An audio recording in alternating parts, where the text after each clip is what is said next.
Okay, I have to... Is it? Yeah, I think it's live. Hey. Hi, VOD watchers. Sorry you missed the stream. I stream in the morning. First thing in the morning, usually. It's just when I feel most ready to stream. And I feel like I need a whole day to cool down and relax after a live stream. Just to feel close enough to my normal to fall asleep. Even that didn't quite work for me too well last night. But I digress. I don't think I will feel ready today to delve into today's topic.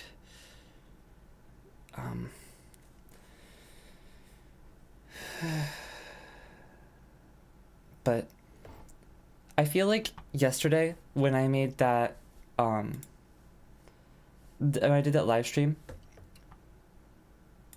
what was it? I can't remember what it was called. It was talking about content creation and playing Switch 2. I feel like it's easy to take the word or the phrase content creation uncritically as a sort of just normal way to describe making stuff on YouTube. But personally, I view the philosophy of framing one's work first and foremost as media to fill a web page, in the business sense. I think that's harmful to the artistic merits of what we create.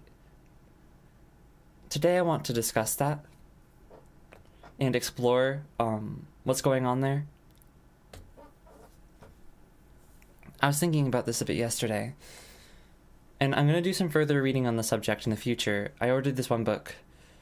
I ordered a paperback book. That never happens. But yesterday I ordered a paperback book of, I forgot who's the author, like Charles Brown or something.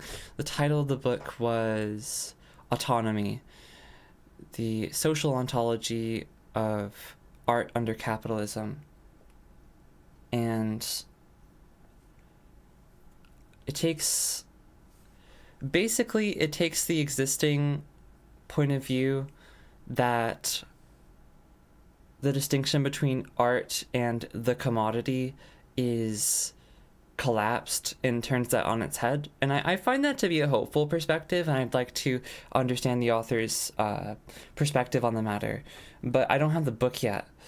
So I decided I'd just give it a try, talking about the subject without any literary references. I'm not very well read on the subject. I'm talking purely from personal experience making videos over the past, most of my life. From one channel to the next, from one project to the next. And I wanted to do a bit of writing on the subject as well. So, here we are. I wrote about it yesterday. I want to understand what I wrote yesterday. Alright, so I'll just read what I wrote to you and say any thoughts that come to my mind. Okay, Nirubiko, quality versus quantity. I'm at a crossroads with my YouTube channel. So where did this come from? Basically, if I want to become famous, as they say, that's the goal, right? Have a bajillion subscribers and everyone likes you, right? Isn't that what is glorified in our modern culture? Why wouldn't we want to pursue such a thing? So I'm evaluating that dream. I suppose I should write that out further. I didn't manage to get the thought straight. I kind of buried the lead here.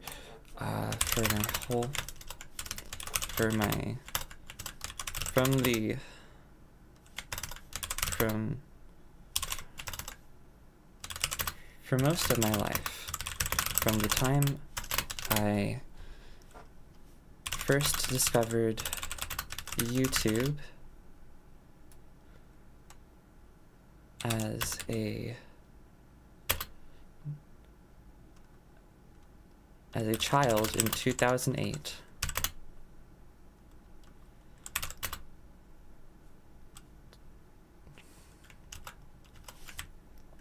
I'm hold on. For most of my life, my understanding,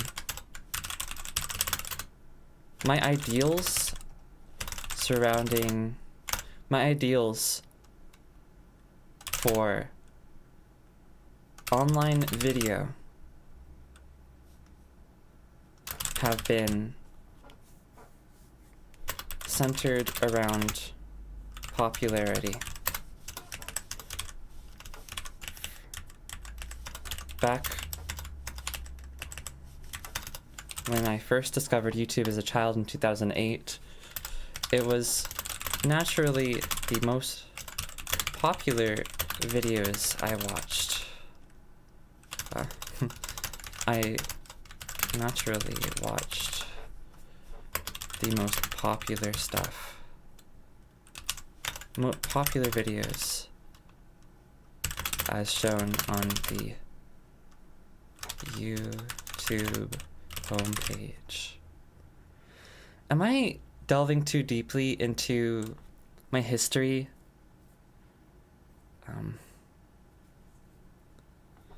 I won't go citing examples. I'll just say it happened and move on briskly. 'Cause there's like, you know, how to be ninja, where they just start dropping queerphobic slurs in the middle of the video. I didn't get it. I was 7 years old, okay? I didn't know what a slur was. I didn't know what hate speech was. I didn't know what gay people were, okay? I was very confused by that bit. Anyways. For most of my life, no. Ever since I discovered online video, my ideals for such have been centered around each works have been primarily based on each work's popularity. Back when I first discovered YouTube as a child in 2008, I naturally watched the most popular videos as shown on the YouTube homepage. Popularity and flair. When I was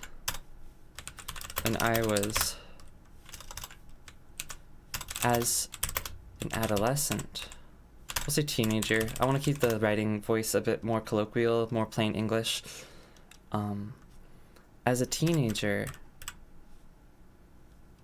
I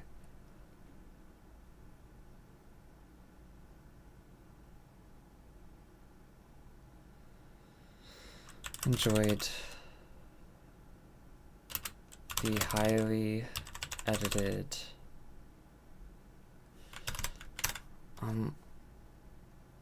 what's it called when somebody's like the virtuosic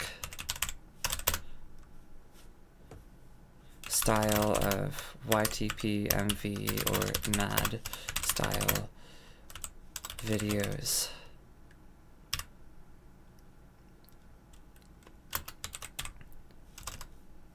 As an adult,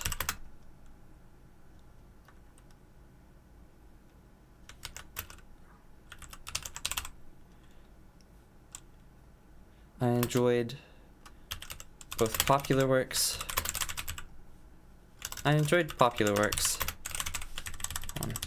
New paragraph. Naturally. Of course.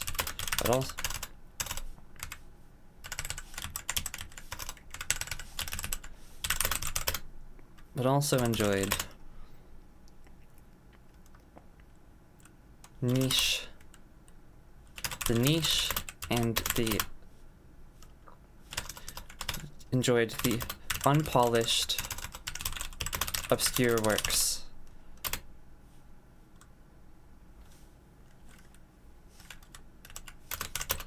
I stumbled across. Within these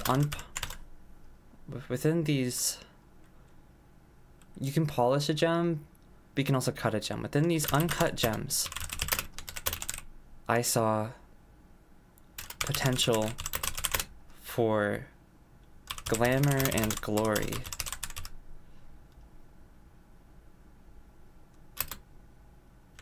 In order to appreciate the less popular works. In order to appreciate these amateurish works, I needed to view them through the lens of their potential instead of purely appreciating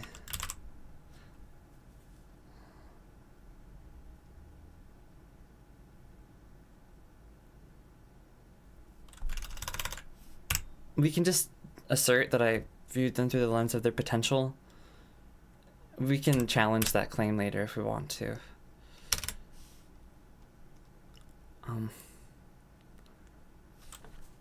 What was my point? I'm at a crossroads. Why am I at a crossroads again?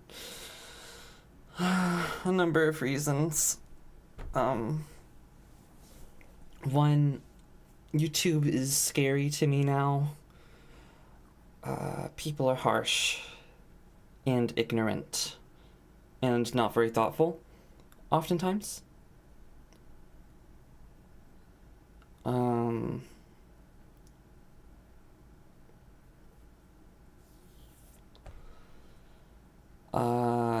What else? Let's go look at the hamster again. Yeah, this is tough.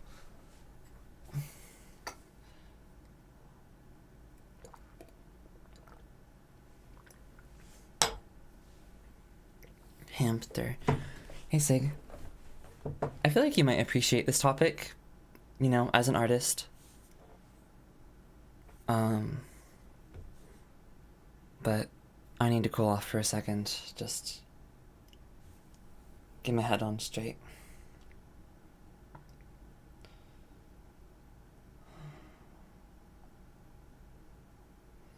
What am I afraid of?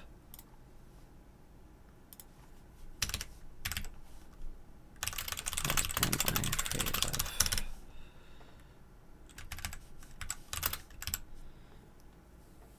Listening patiently.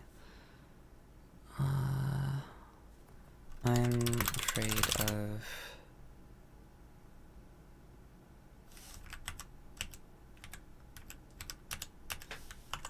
in the context of my YouTube persona. What am I afraid of? I'm afraid of, I said this yesterday, being put into a box. I feel labels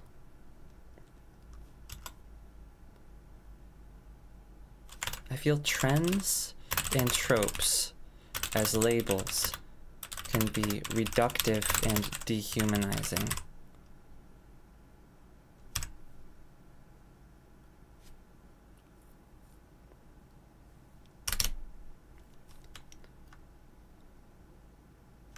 I'm afraid of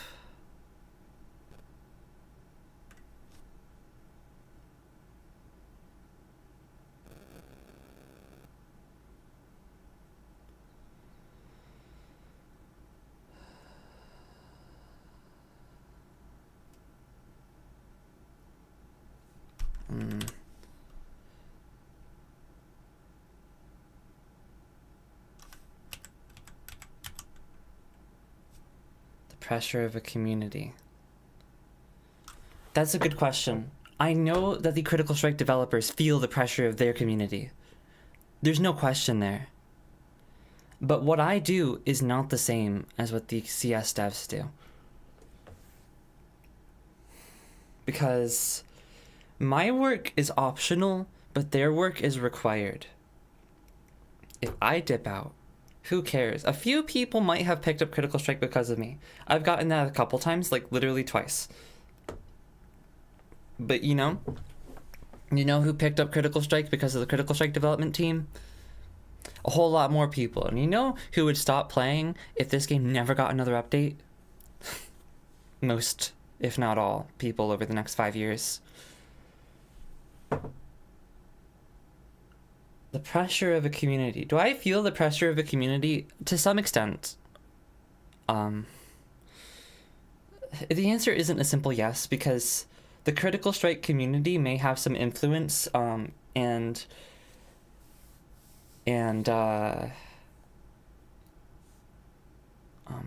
pull when it comes to my thoughts and my well-being, but I feel that what the Critical Strike community provides in terms of negative influence, I mean like influence that is harmful to my mental well-being and harmful to my creative output, I feel that what the Critical Strike community provides in that aspect, in that domain rather, is something that is emblematic of people and culture at large. When I say culture, I mean Western culture generally, among those who glorify Hollywood or at least feel its influence. I'm casting a broad net here, but there's a lot of shared culture. You live in Sweden, right? And I live in the United States, unfortunately. And yet you and I share a whole lot in common in terms of culture, despite being very far removed physically. I guess my point is that this collective culture and how we treat people and the harmful behaviors that people generally consider to be okay to carry out. I'm talking like cringe culture, hate speech, just any justified hurt. It's bigger and from more sources than the Critical Strike community. So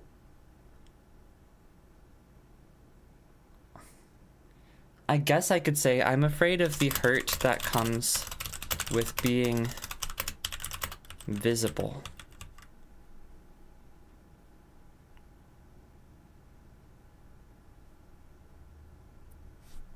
Hey, Lennon.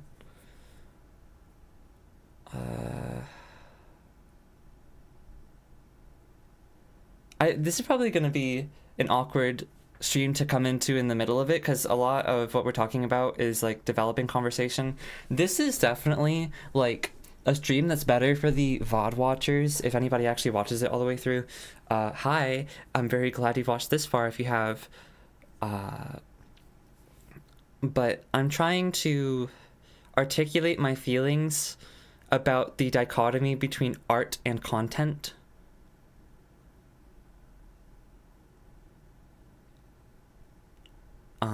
About art and the commodity art. I mean, I would not want to post something online. I want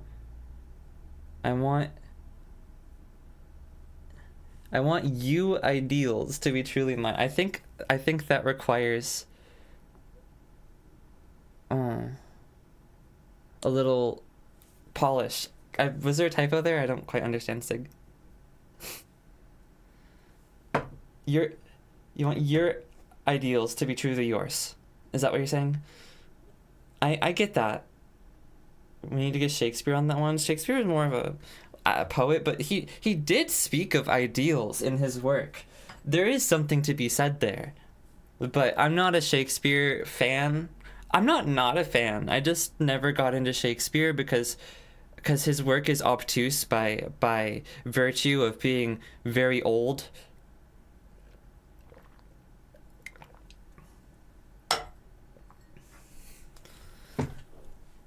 But Shakespeare, very true. Okay, the hurt that comes with being visible. So Sig says I would not want to post something online. I want my ideals to be truly mine. God, this sounds like fucking Dr. Seuss when I say it like that. So let's switch subjects. Social media's commodification of art and its consequences. Now, to speak more holistically on the topic of media commodification of art and its influence on art and on culture generally, I'd need to do more research than I've done.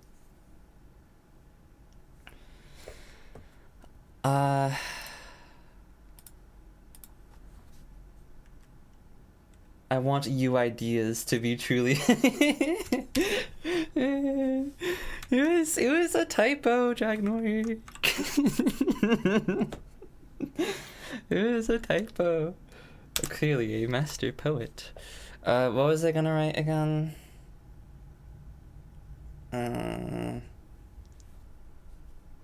Thumbnail. This is the thumbnail section.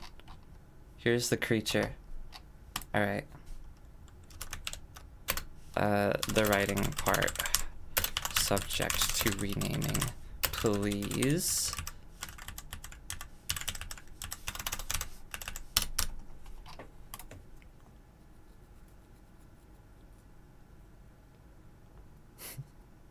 Is this gonna mention AI stuff? No. I feel that topic has been heavily covered by others. I've read plenty of it, but if we want to quickly establish a standing ground in regards to AI, okay, what about AI? AI art is a symptom of a profit-motivated system that will employ every tool at their disposal within the bounds of law. Artists will, artists will generally not benefit from this. I could mention the recent mass writers strike that did result in, I think it was Hollywood writers, in protections, in industry protections for the employment of writers, but that's not what I'm here to write about.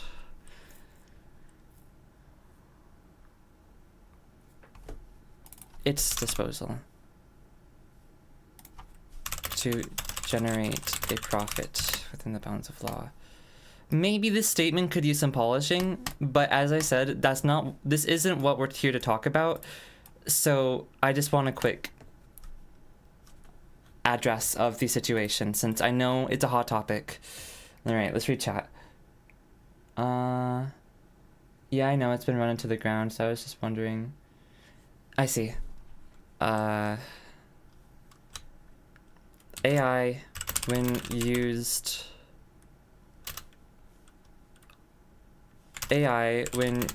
for art by industry titans, by the employers of the industry,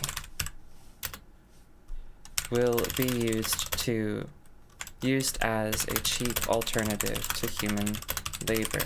AI, when used for art by employees of the industry, is better for securing the rights of these employees. Now they have another tool in their box. The question of artistic integrity when artists use AI for their works is another topic. But in terms of social equity,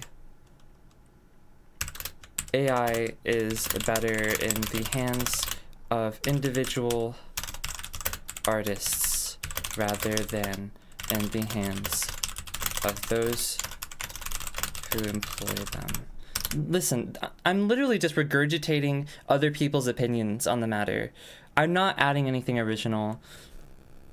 I am just regurgitating opinions I've heard recently, though.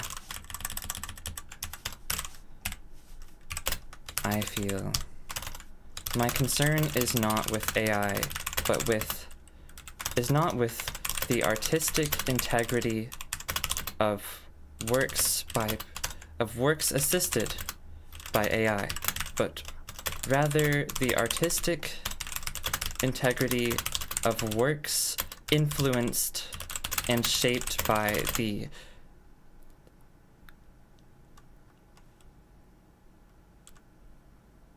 capital motivated culture of big companies like YouTube. For people who came to,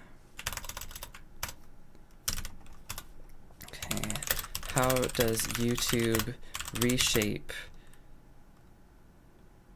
our culture, our generations? How does YouTube shape a generation's viewpoint, understanding, conception of art? So this is what writing your scripts looks like. Yeah, basically.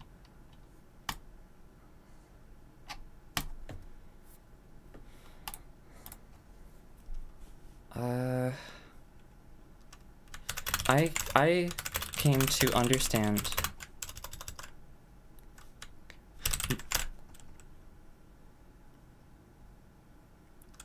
ever since the advent of the iPad kid.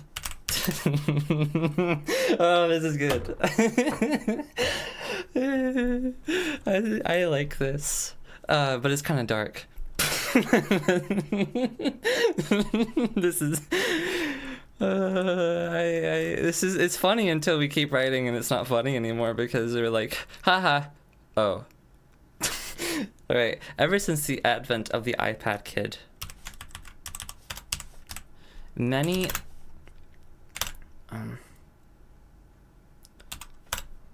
large portions of an entire generation have had their understanding of online video shaped by what they saw on YouTube. How many children? Just how many children think real videos are the Finger Family sing-alongs? Low quality Finger Family sing-alongs they were raised upon. Okay, what am I getting at here? I'm burning a straw man right now. The Finger Family, Five Nights at Freddy karaoke. What is my point here? Let's reach out. Well, I'm gonna play Ultra Kill for a bit and ponder your thoughts. Finger Family is peak, what do you mean? Oh dear.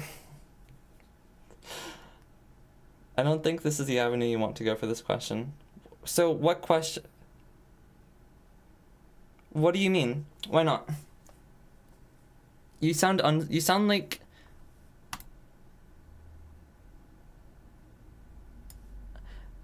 it's maybe the Finger Family is a bad example because people generally don't appreciate the artistic value of Finger Family.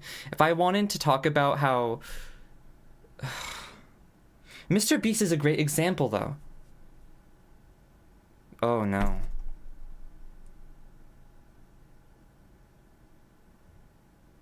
Mr. Beast is... Hamster, hamster, hamster.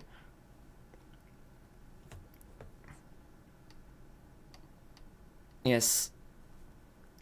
Yes, isn't it cute with his tubby cheeks? Aw, and eat the entire, what is this, like a yam or something? Oh, it's so cute. What's all this writing about? Social media's commodification of art and its consequences. More importantly, Narubiko's existential crisis.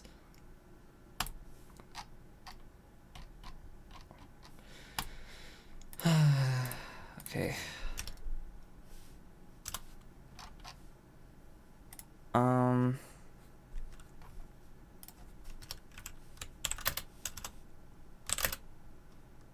The goal of today's writing. I am having a crisis regarding creative output.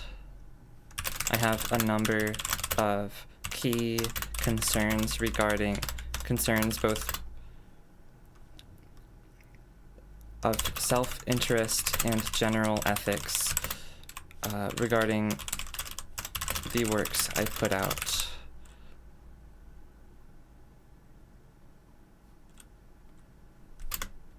Here, I believe that by understanding and coming to terms with each of these issues, I will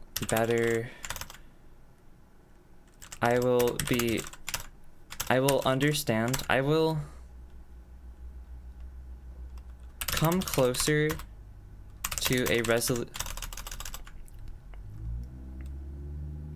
I will be able to make peace with my unresolved anxieties regarding the videos I make or art I make in general.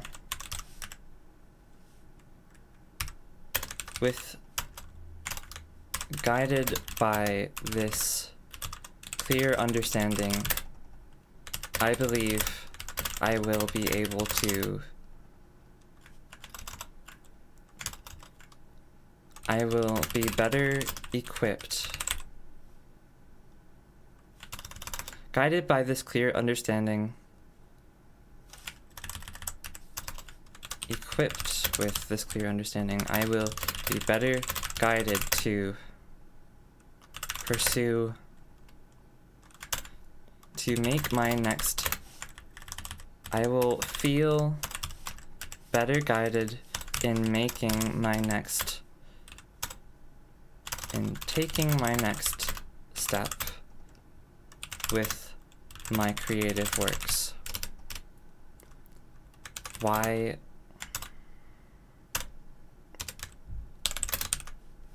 do I care about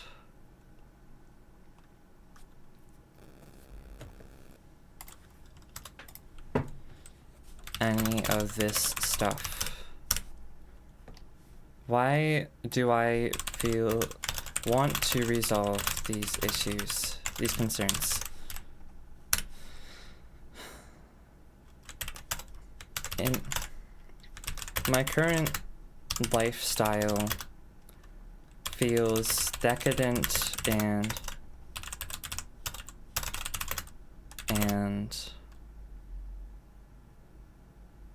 unsustainable.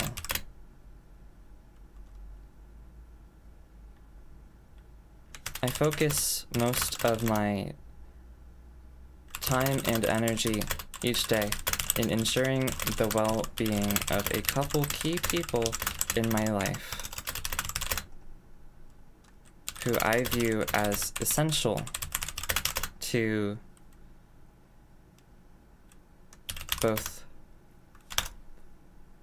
to my well-being, from physical security in house and home and in food,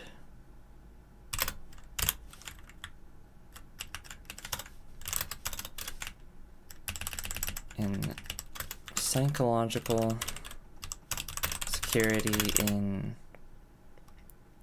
companionship and meaningful bonds of my choosing.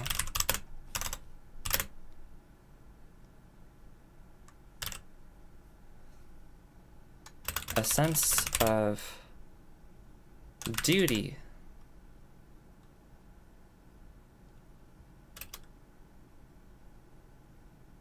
to do well to the people who have done well to me. This is not enough for me, however.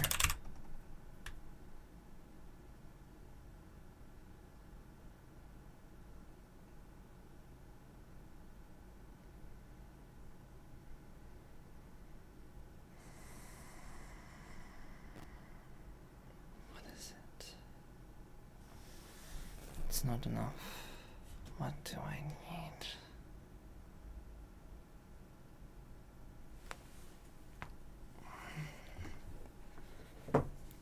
If this is not enough,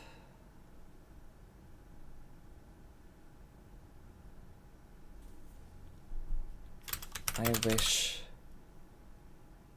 to be more independent in my own physical security, physical and financial security. I wish to provide more for the people in my life and for the world.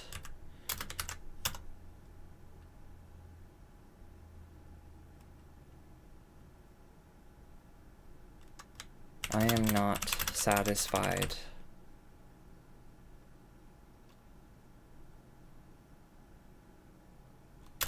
with the mess I've left before me. I feel that there is further potential to be met in my life when it comes to my own works.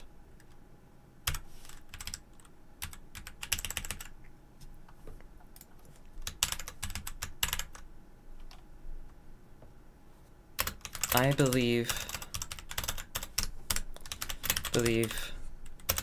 that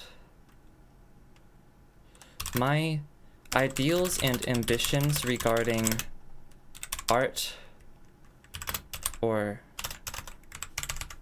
online video specifically come from a place I have not yet locked, come from a source I have not yet locked eyes with.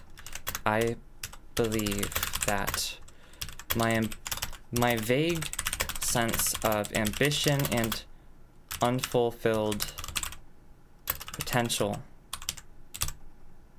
is worth challenging, understanding, evaluating, and perhaps even doing away with in favor of something more important to me.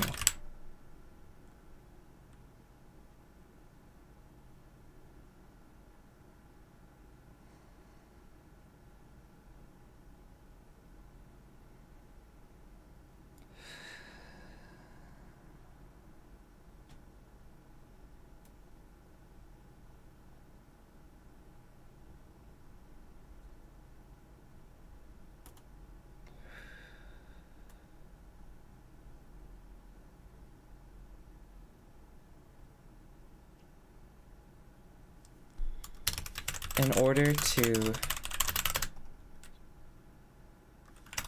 as a compass for this exploration, I wish to evaluate the culture. I bear a wish to evaluate the culture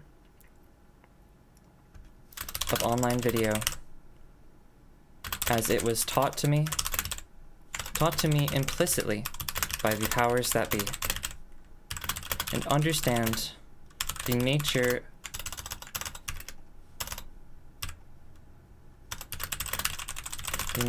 of and a wish to understand the nature of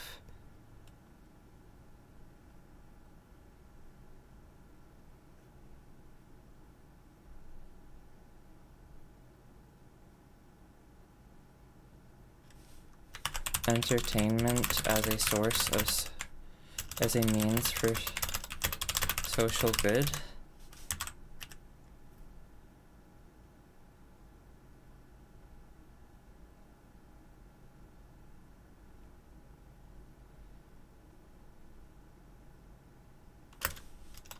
Entertainment as a means for gaining capital, making money.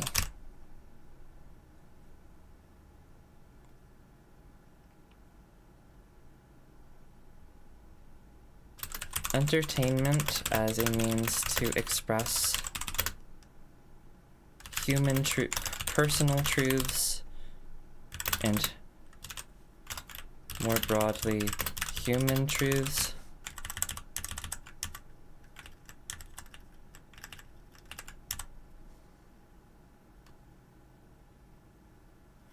Entertainment as a means to shape, as a means to harness the hunger of an entire culture and redirect its power right into your bank account.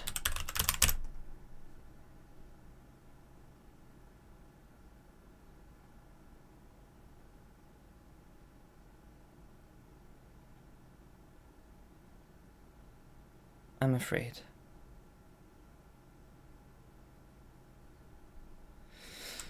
The average person is given a lot of power today. Many people find fame by accident or by chance.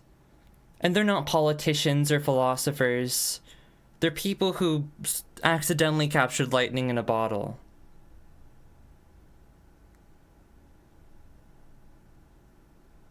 People within our culture have power based on their ability to appeal to the tastes of the masses. Because appealing to the tastes of the masses is the power that platforms like YouTube wish to harness in order to make money and influence culture on their own.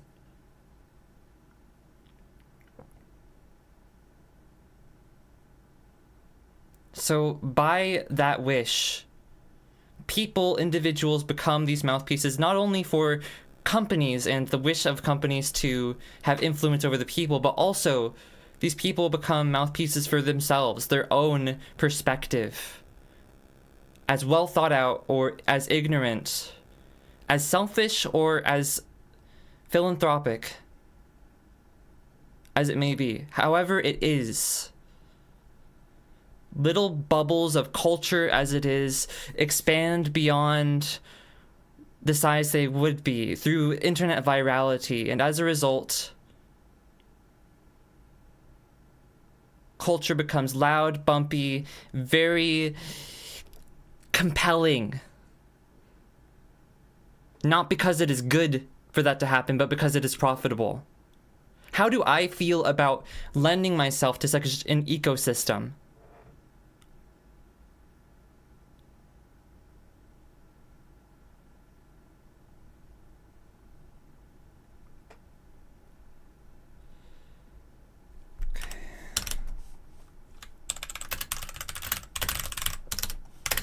Social ethics, artistic merit.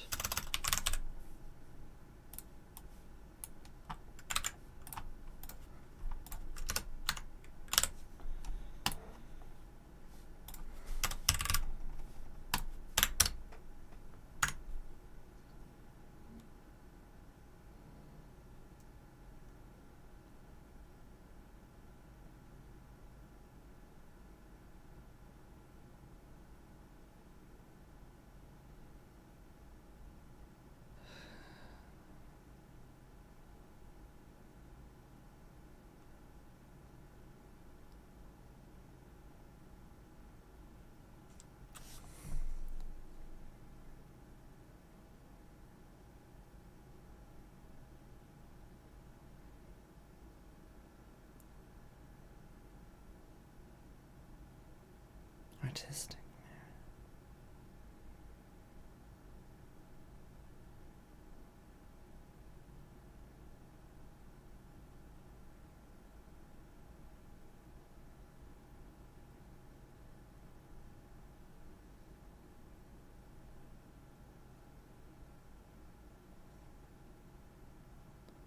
I'm not educated enough to truly challenge ideas from an understanding of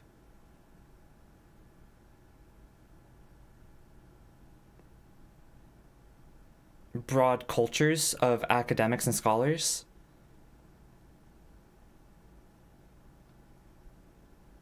Or maybe I am. Maybe the ideas I have some merit, or maybe the ideas that I have are just an amalgamation of what I've heard through the lens of my own flaws. I'm not sure.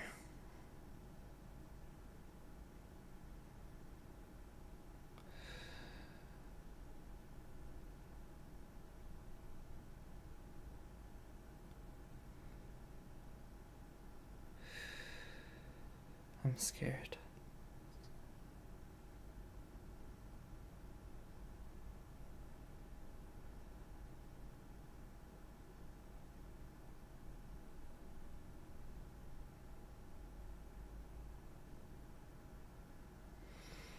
Maybe I should release this trance of tunnel vision. Just for now. Let the fear dispel. Because I seem to be in a deadlock in terms of exploring these feelings.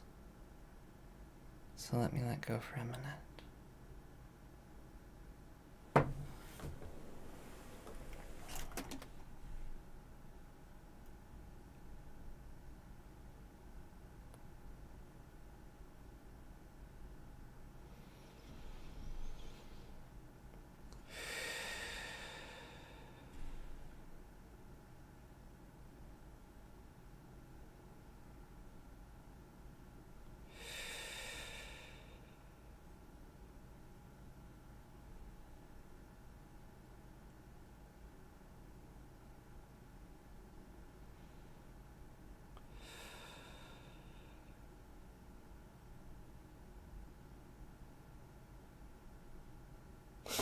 I have a lot of chat to catch up on. Here goes nothing.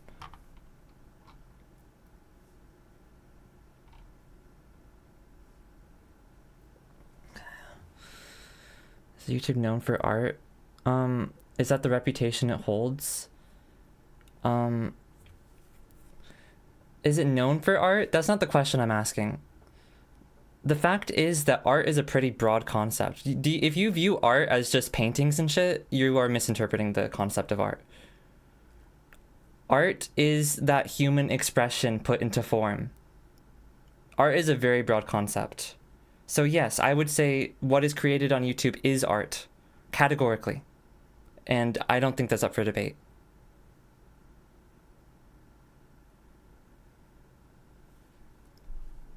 I approach this topic from that understanding.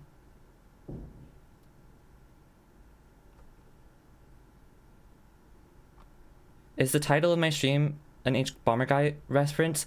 That wasn't intended. There's this existing, what do I call it? Convention. It's like as a means to understand a subject within your own context. It's this title. It's like social ethics and you, because a lot of academic subjects or otherwise heady or obtuse subjects can seem intimidating or useless to the everyman.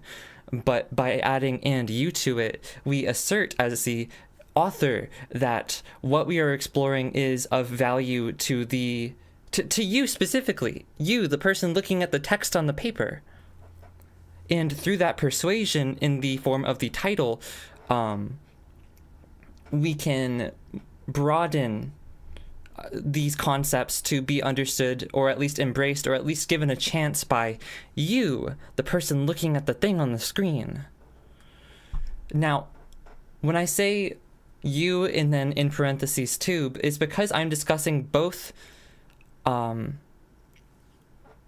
the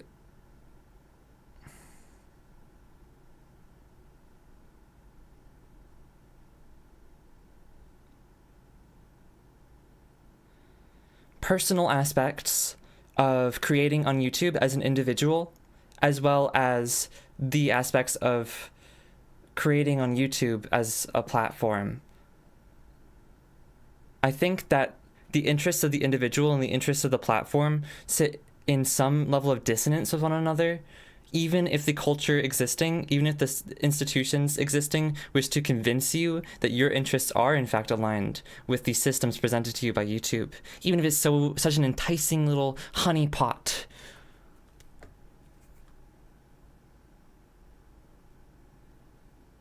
At the end of the day, if you upload a video to YouTube, you are dedicating your effort towards YouTube's mission, which billion-dollar companies make billion-dollar decisions.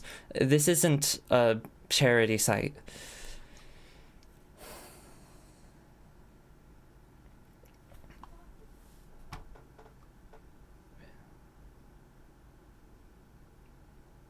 Yo, I wish I could record my screen. This is such a vibe. Why YouTube of all places? Because YouTube is the second most popular website on the internet, second only to google.com, which is necessary to look up anything.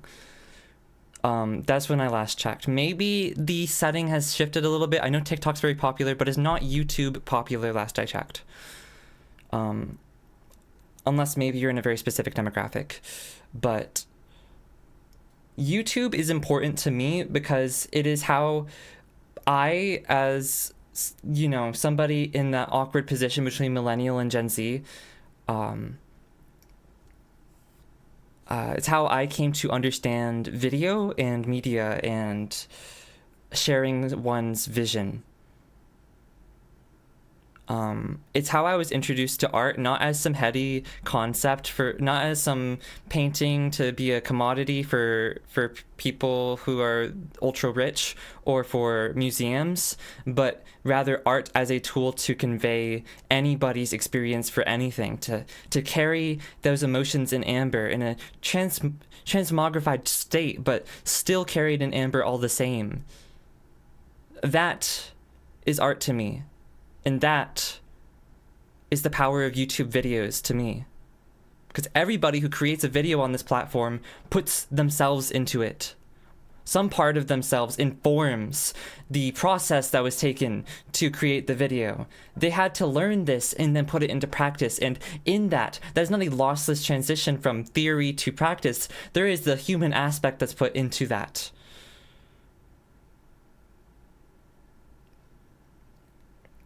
And I think that's valuable, and I think that is important to understanding ourselves and others. That's why YouTube, for me, because it is colloquial, it is an everyman's platform in terms of usage, in terms of browsing.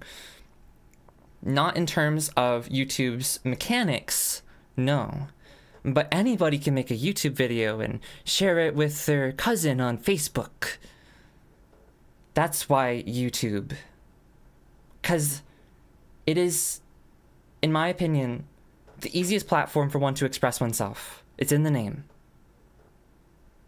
And I think that YouTube holds greater value to culture at large, global culture, as affected by YouTube generally.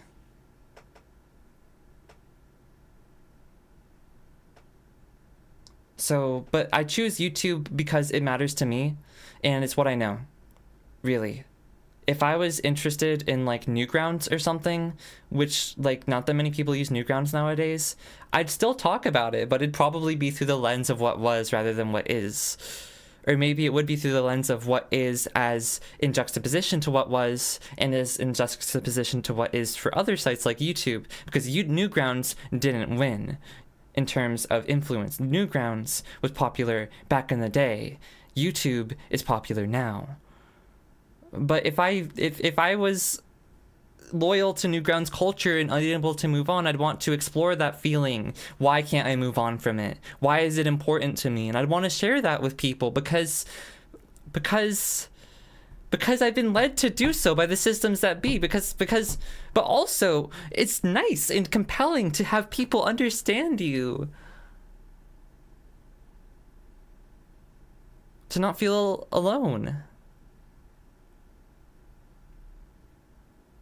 That's why YouTube.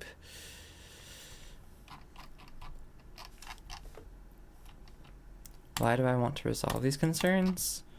Topics of concern. Why do I want to create and share? I want people to understand what my perspective on what is personally important to me in order to... This allows me to feel like I am understood. That's redundant. That understanding aids me in a psychological sense. I like feeling understood, supported, accepted, and like I am not alone in my concerns.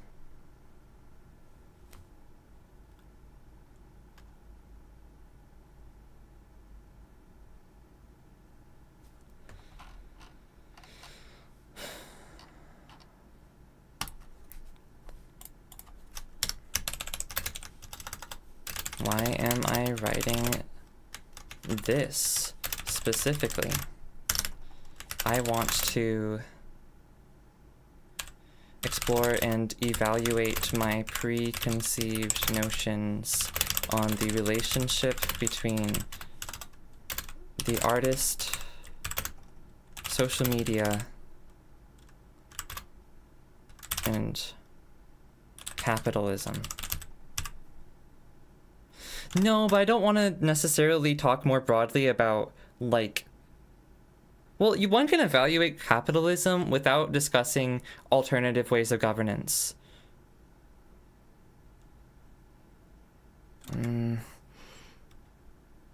How do I articulate this?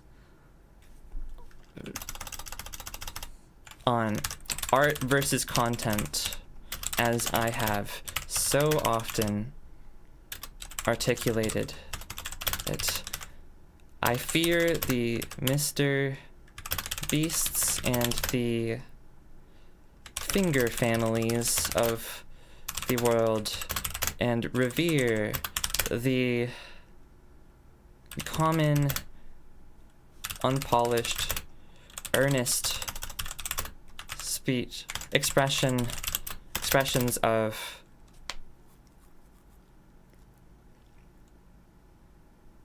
the innocent creator.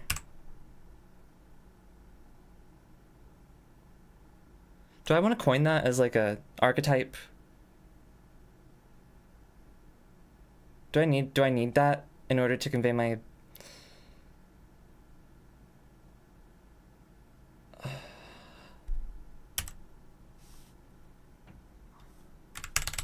the correct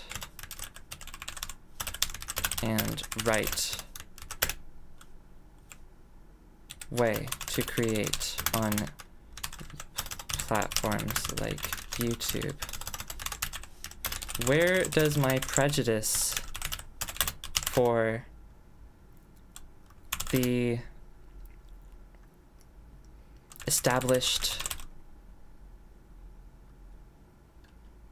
big wigs come from?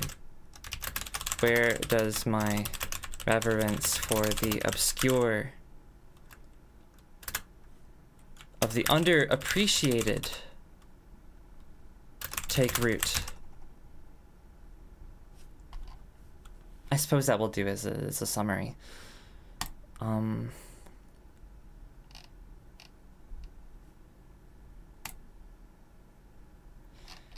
I'm gonna close this AI section because I don't really... I feel this warrants polish and research, and I'm not okay with this current state. So I'm just gonna close this heading.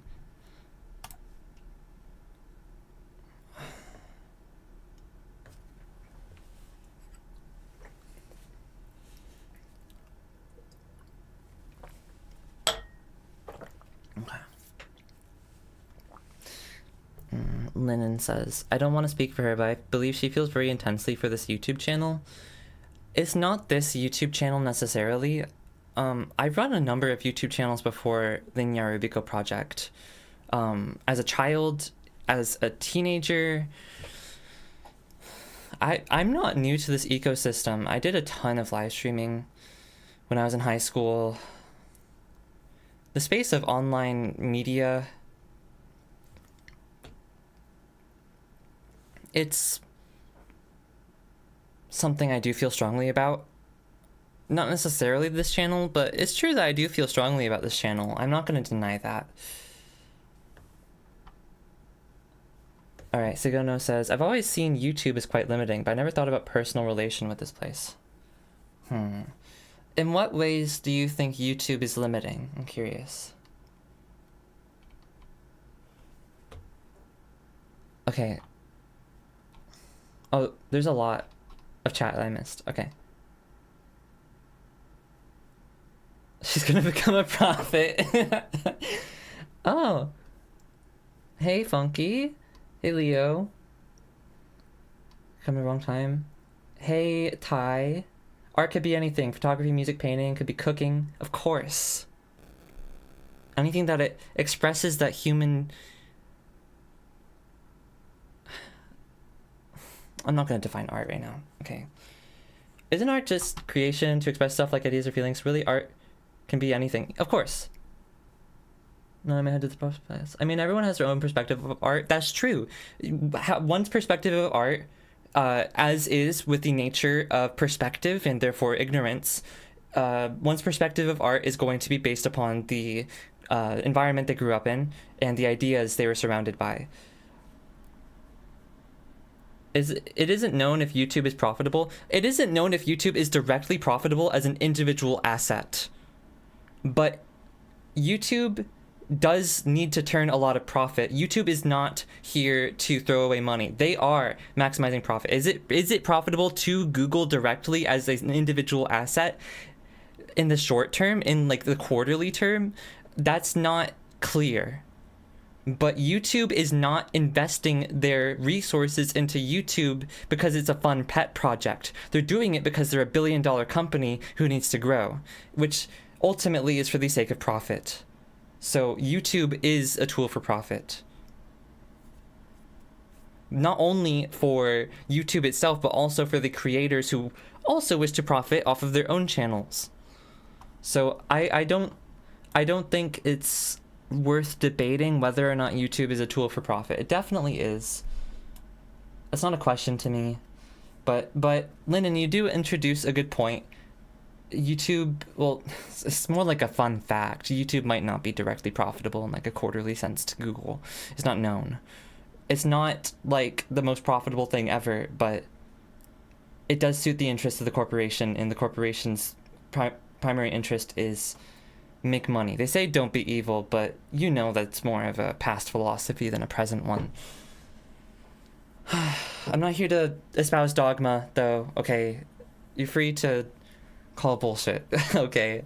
I think corporations are not necessarily looking out for the best interests of the people they serve. But I'm not here to talk about that necessarily. Listen, I gotta step away for a minute, okay? You will get pure silence on the stream, and I'm gonna go say good morning to my mom and get some water. So I'll be like 4 minutes. I could put on music for you, but I feel it's not a good time. I'll catch up on chat when I get back. All right, see you in a minute.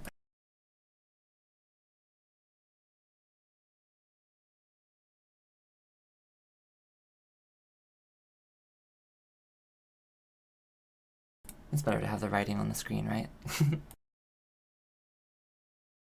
Food for thought.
Change of plans.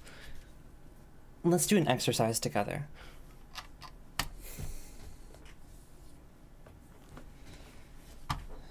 Okay.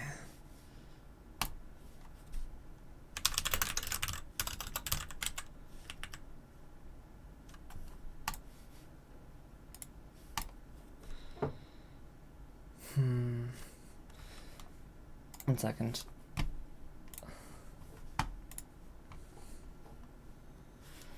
let me put on some fun music. Where's I'm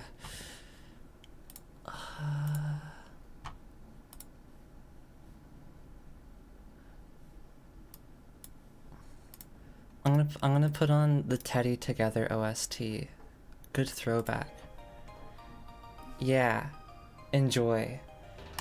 Alright, friends. Today we're gonna discuss something fun. Hold on, let me get some fun pictures. Do you see this funny little goober in the blankets?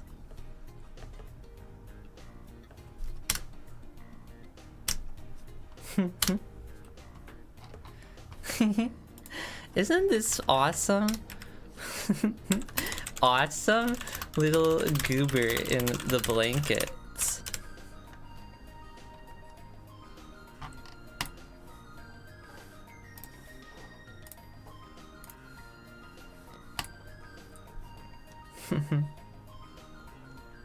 Hi friends. It's what would be a good introduction to make sure everyone feels gentle and welcome?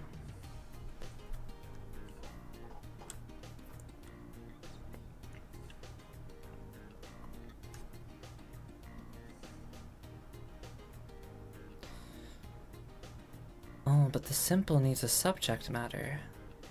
Let's talk about how fun and fluffy and cute bunnies are. Yay!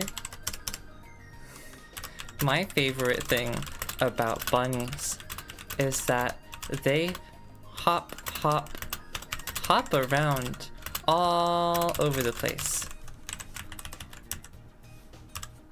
Please add this to the dictionary.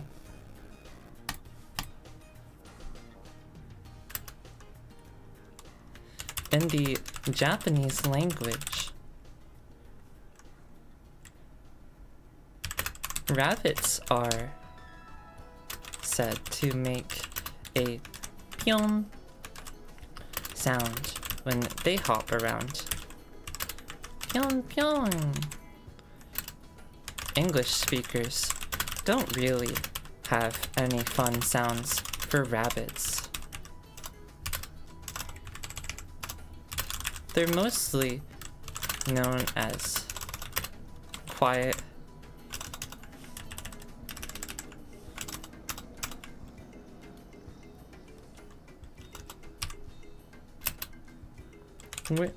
we are missing out.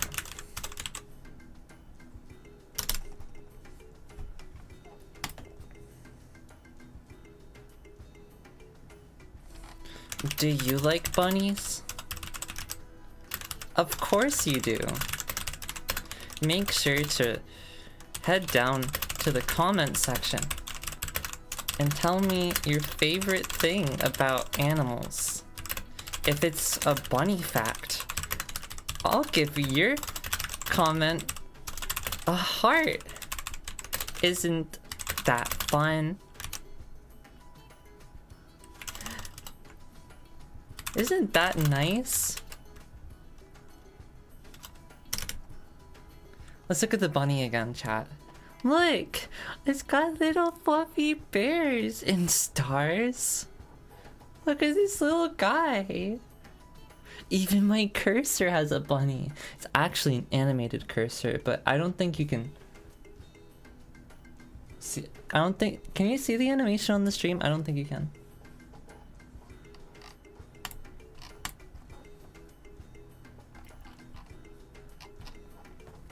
Let's talk about something else.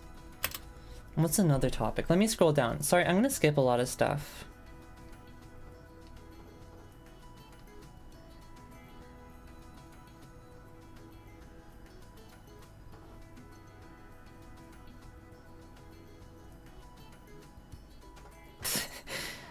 This right maxing is radical core.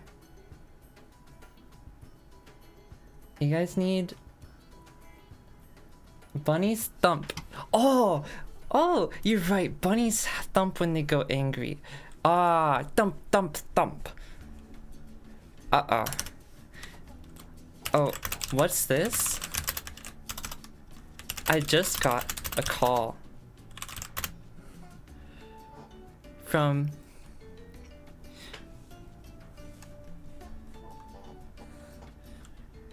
the fluffy department. Did you know that rabbits actually make a thumping sound when they're angry? This is comparable to the practice within Western cultural localization of Japanese media, where cuteness is generally replaced with anger when appealing to a general or largely male audience. Take, for example, Kirby. In all the Japanese box art for Kirby games, Kirby is nice and happy and cute. Yay! If Kirby was a bunny rabbit, he'd go pyon pyon all over the place. America is different, however. In the American box art, in all the American box art for Kirby games, Kirby is fucking pissed. Sorry, that came out wrong. Sorry, friends. This is a family-friendly baby segment. Kirby has an angry face. Kirby, if American Kirby was a fluffy bunny rabbit, he'd go thump, thump, thump, while sitting and pouting. Bah.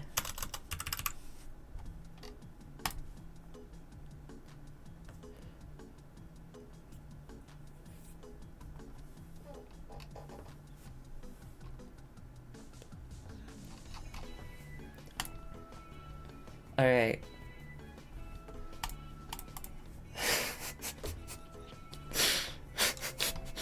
Pause the teddy together.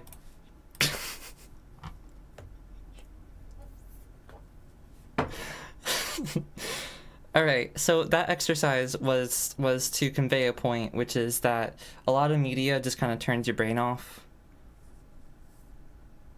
and is meant to make you feel comfortable. And I'm guilty of consuming this media, and you're guilty of consuming this media, probably. And then maybe that's fine. Or maybe it's not. Maybe it's worth further investigation, or maybe it's not. What if I embraced the simple in my work? What if I just stopped all this worrying about what was I talking about?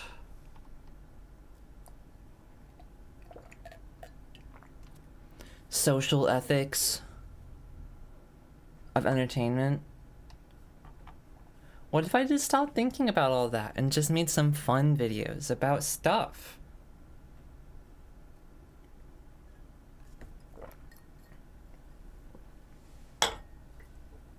Fun fact, bunnies know your sins. They have no mercy to the sinners. Thanks, Sig. I liked that bunny fact. How many calories are in a bunny? Can I fit them in my diet? That's a good question. Did you know that in Minecraft you can eat the bunny rabbits? Yum yum. I bet they taste like happiness and fluff. Are bunnies aerodynamic? I like bunnies because they can be home pets. I'm glad you all enjoyed the bunny segment. What if I embraced the simple instead of thinking so goddamn much about social ethics and all of that woke nonsense?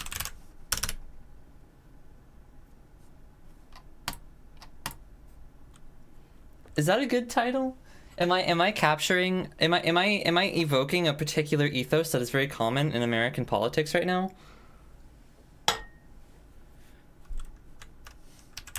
Just put the fries in the bag.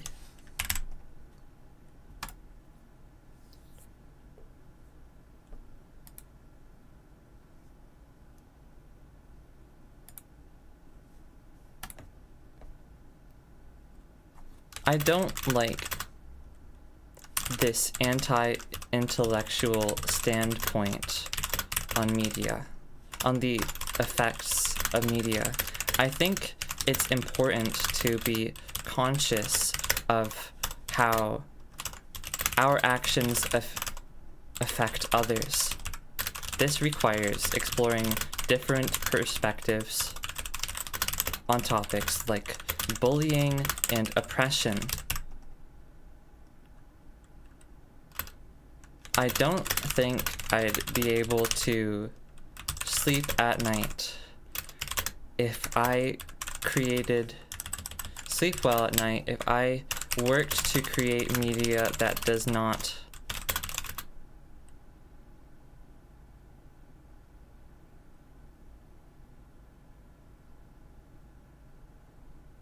that runs counter to the well-being of people.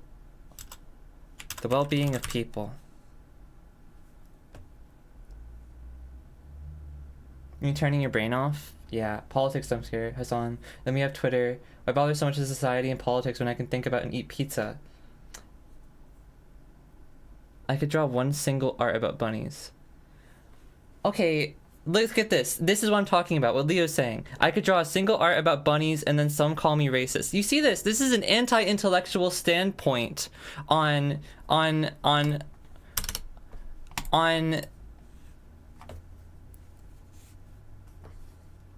the woke nonsense. Just put the fries in the bag. Don't think about it. We burn a straw man in effigy of the thing we don't like, and then we stop thinking about it. I can't support that.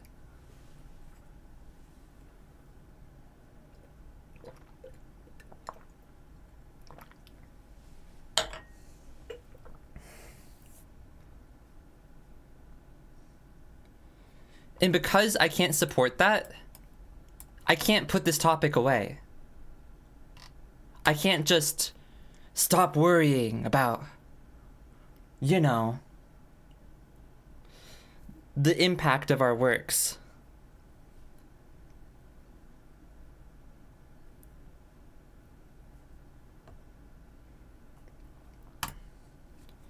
I don't think it's right to burn a straw man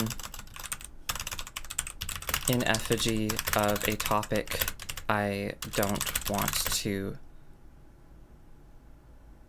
interact with, or to further my own personal agenda. The problems we face in life are nuanced and multifaceted and deserve to be understood and evaluated. If I didn't think about this and simply created without concern for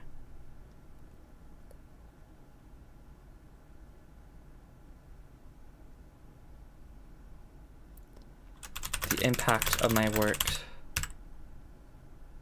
or without concern for people's opinions on my work, then am I really creating for the sake of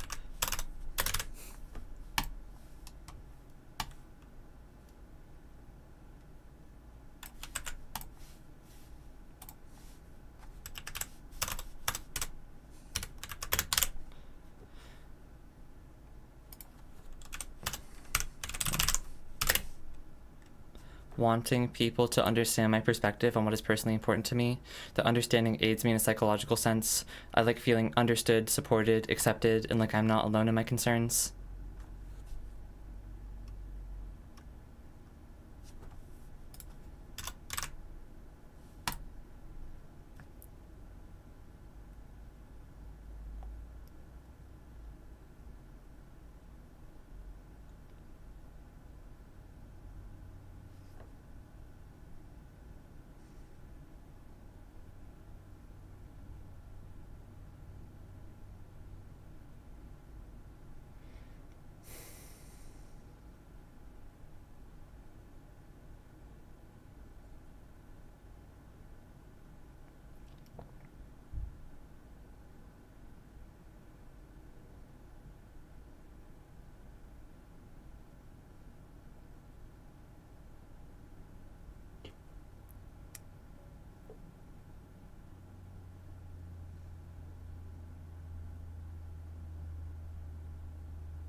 Just because, Leo, let me ask you this.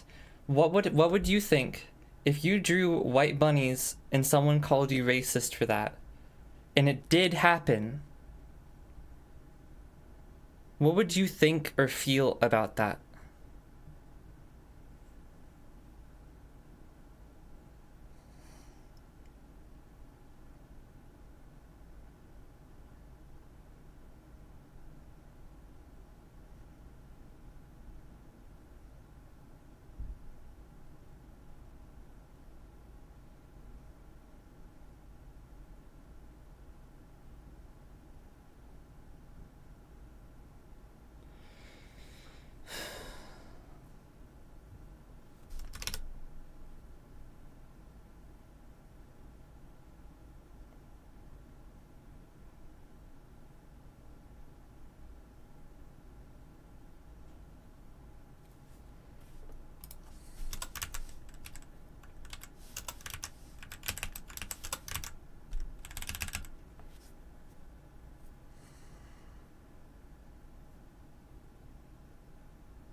Utter silence.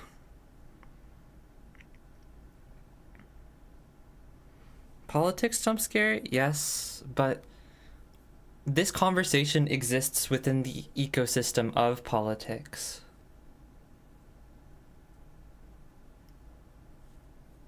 I've heard it said that all art is political. If all of these human expressions are art, writing, cooking, painting,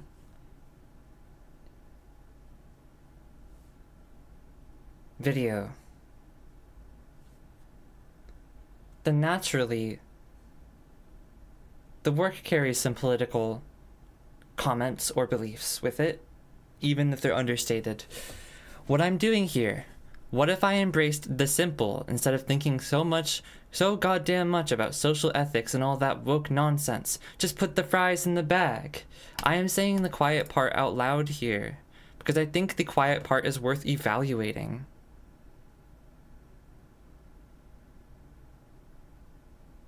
Because I think the quiet part gets taken for granted when I think it ought to be challenged.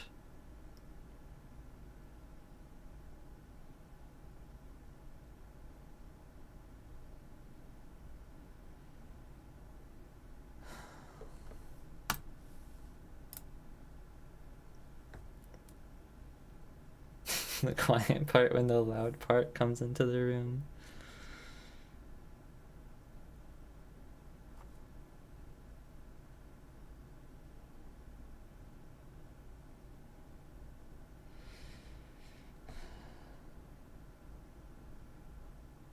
What are you challenging?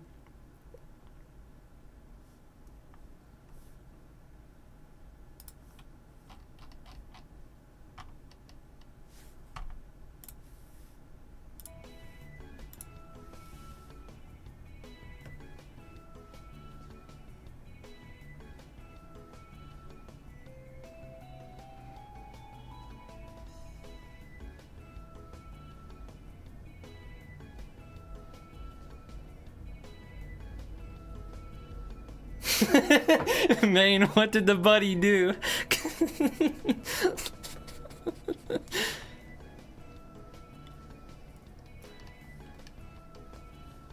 All of this was an exercise. Why don't I play the music I made? Because the music I made came from a place of naive exploration, and now I understand music better, and I feel embarrassed about my old works.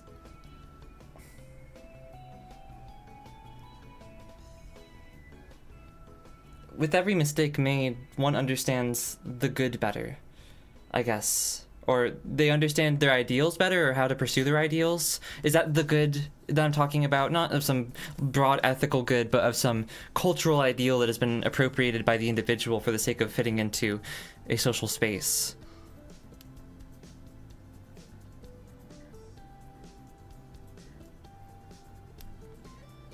Can't the simple include the deep? Of course. It's like looking back on the drawing you made in class and showed to everyone. Yeah. Yep. You get it. Ultrakill, the simple and the deep, a video essay. Well, here's some food for thought. Every single simple assertion or ideal or practice shown here. Let's identify some simple practices. Talking in a cutesy fashion. Yay!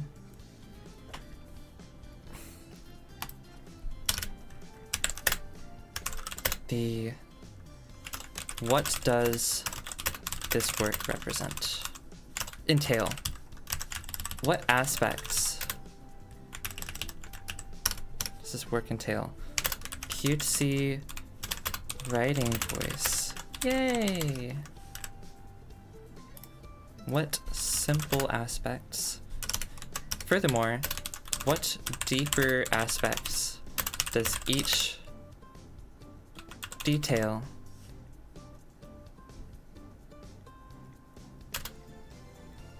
Bear with it. Carry with it. We have the cutesy writing voice. Subject matter of fluffy animals. Pyon pyon. Oh, sorry, we're American. And on this stream, because it's my stream and I'm American, so we're American, therefore. Thump thump.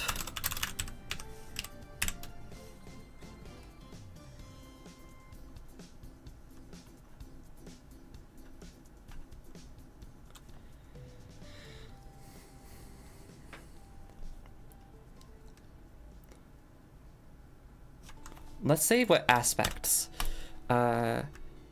Kirby box art. Localization. Box art. Box art dichotomy. JP versus US.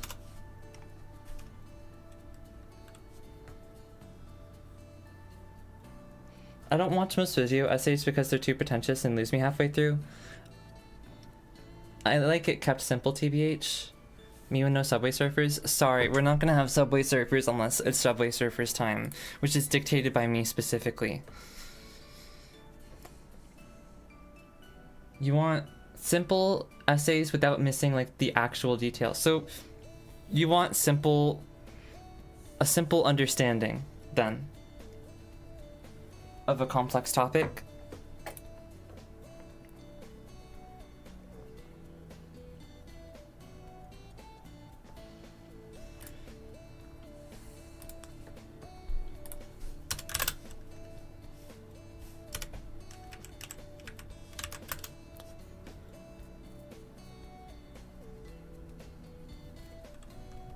Can't the simple include the deep?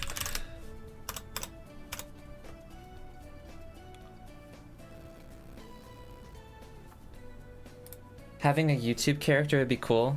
What do you mean, like a persona that one adopts? Yeah, like, oh, Narubiko cutesy arc, and then I talk about bunnies and like cute stuff, and I talk about like happy Kirby stuff, and I take on the ideals of cutesy writing voice, the subject matter of fluffy animals, and regional differences and other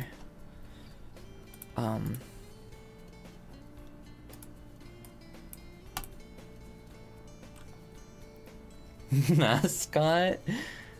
Oh dear. Yeah, yes, a persona. Evil Narubiko.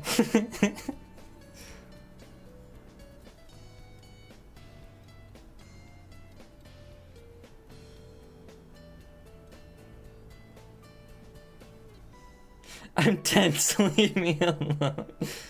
If you can't explain it simply, you don't know it well enough. That's true, but I think these video essays, when they go into the complex, they're meant to convey it to you in a way so you can explain it simply by understanding the deeper topics. Because anybody can parrot a simple explanation of a topic, but not everybody can explain why the topic is this way and cite sources and details that inform your understanding.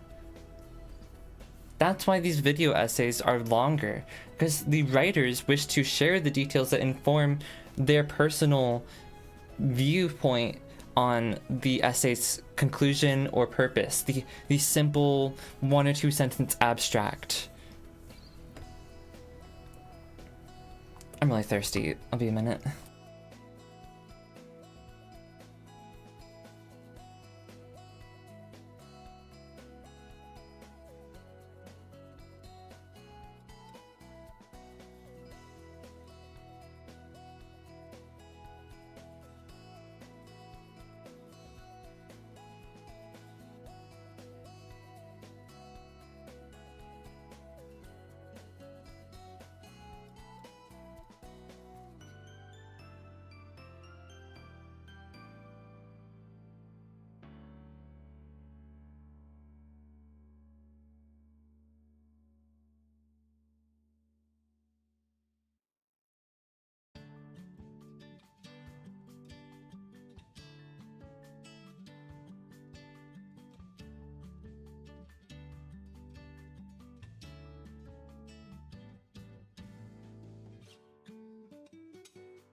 Alright, I'm back. Spy Dogs. Yes, I did stream today. I was really concerned about my last stream. I thought that it did a disservice to my ideals on its face. Talking about content and playing Mario, and playing Switch 2, I felt ran counter to my vision for what my YouTube channel is, or what my ideals are. I felt like I needed to dig into that dissonance.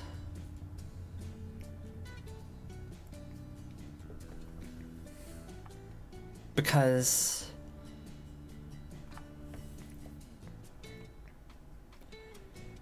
if my channel isn't gonna be good enough to be famous or culturally relevant, then it should at least be genuine.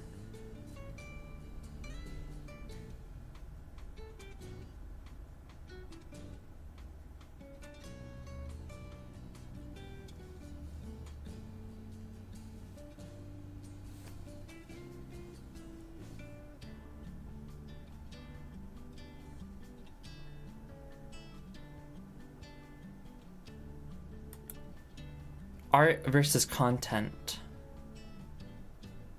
The dichotomy I always speak about when I complain about YouTube's culture.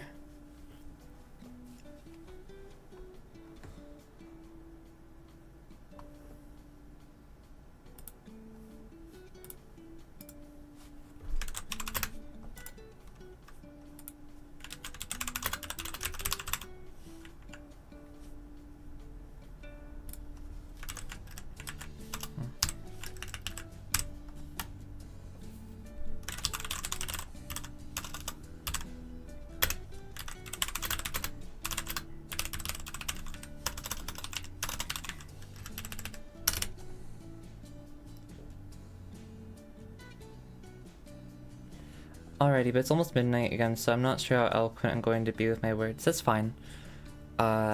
This can be a playground for you to explore speech when you're not at your sharpest.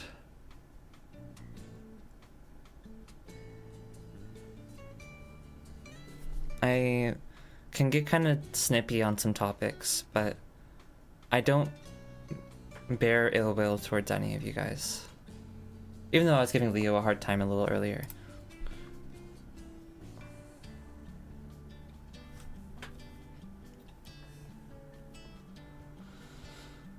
Permanent brain fog.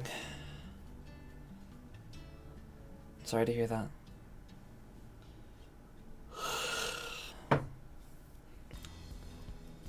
I've been going at this for almost 2 hours.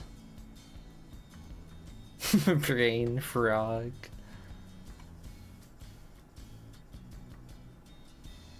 Thank you, Ruby. Yeah, of course. Gotta look out for each other, right?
I have a case of temporary brain fog right now.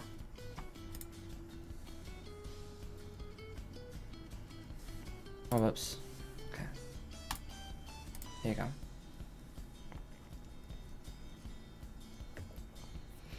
That art has a lot of content.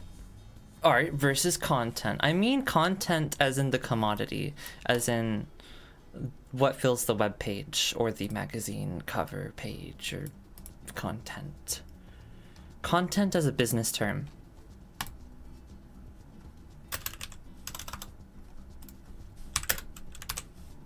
Expression versus business.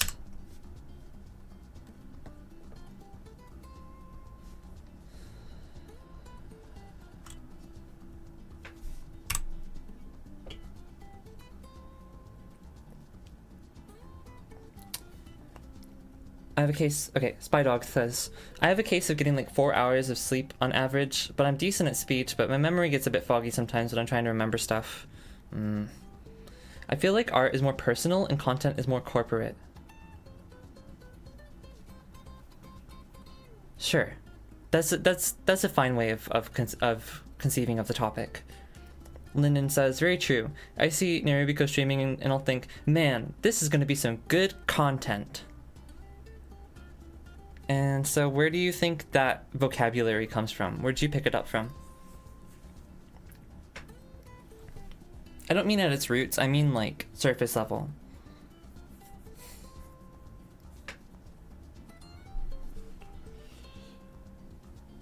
I don't know. School? Oh dear. Has anybody here picked up... Okay, school as in like school teachers and school curriculum, or school as in like classmates and peers? overgeneralizing, but I don't want to be too ambitious with words at this hour. That's fine. I think when it comes to understanding a concept in abstract, you have to overgeneralize. It's what you said was more verbose than this shit.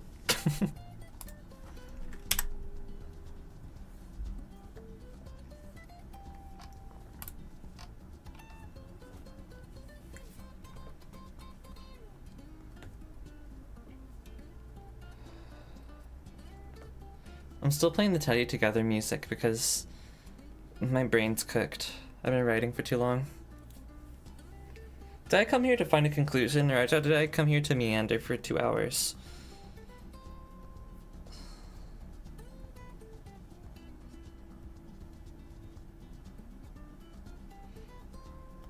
Good content I got from streamers and YouTuber debates. So when people talk about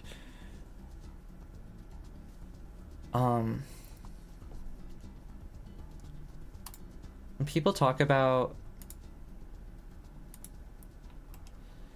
hold on, I'm looking for something.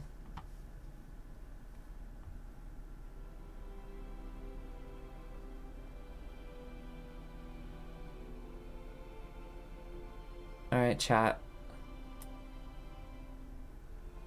Look at this. You see this? Dashboard, content, analytics, community, subtitle settings, send feedback. See that? Dashboard, and the first thing here is content.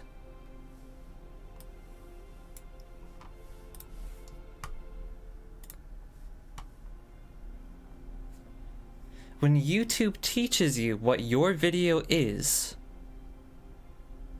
they tell you it is content. I don't make money, sorry. You need 1,000 subscribers to make money off of your YouTube channel. And I have did I hit 500 yet? Yeah, 542. So, no monetization.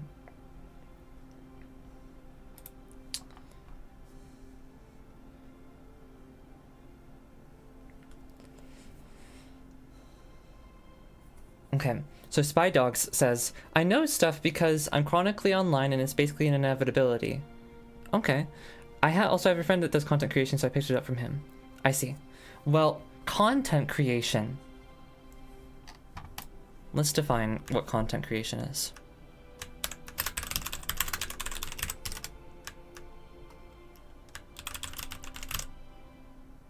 I thought that Critical Strike got like 1 million views. Back when Koneko Kitten was talking about it, yeah, but, you're not gonna find that video anymore.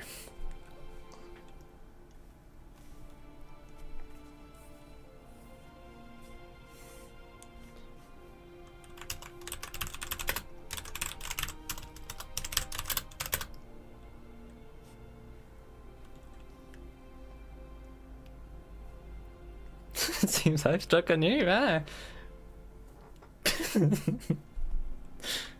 Content creation. I'm gonna define it off the dome. If you guys agree or disagree with this definition, let me know. The act of producing and uploading media to an online space in order to fill a web page.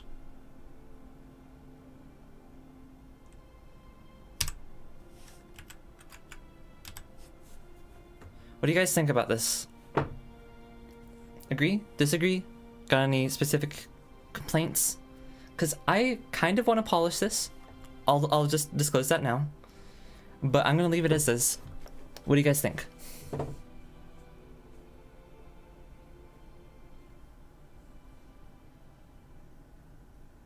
Okay, I'm gonna sound like one of those people, but my friend has 64K, so I'm basing most of my knowledge off of him and what he told me.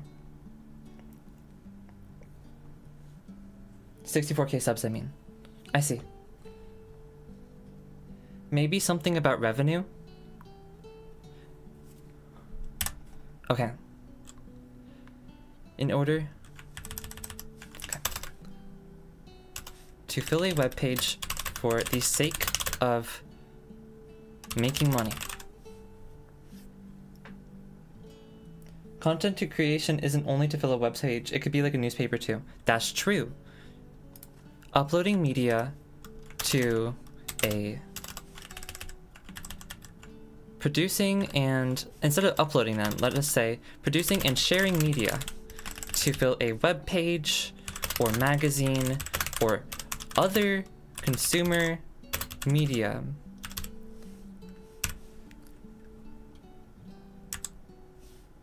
Medium for consumption for the sake of making money.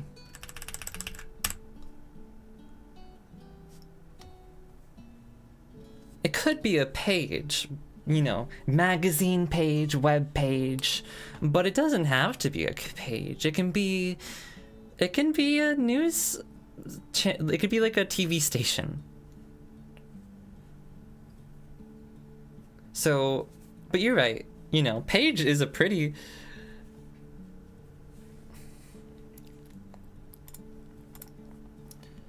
it can be a building, it could be a billboard for my new cryptocurrency, Rupee coin.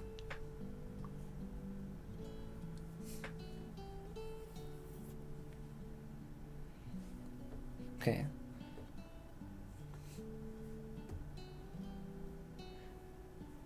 Lennon says, I never really thought about it in non-online terms. When I think content creation, it's always just YouTube in my narrow view of things.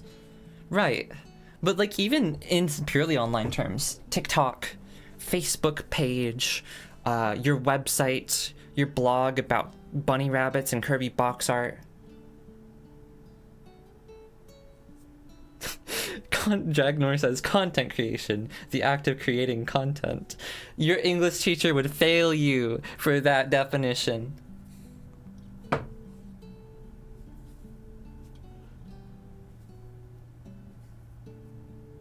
Okay, content creation is everything. Good shit. Okay.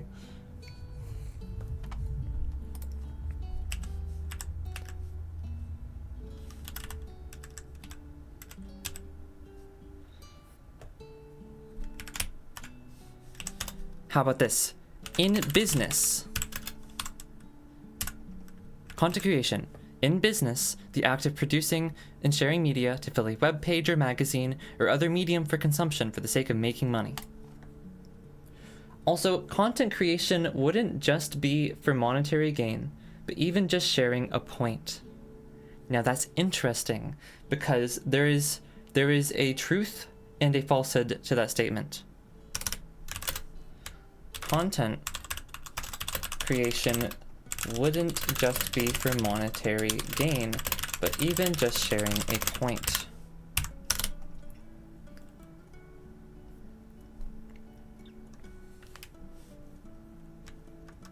There are two perspectives to this. There are two. The businessman and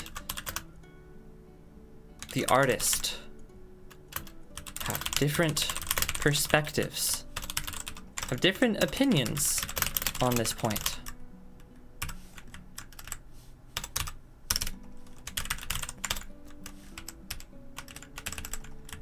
Let's say the artist first and the businessman. We can do lowercase t.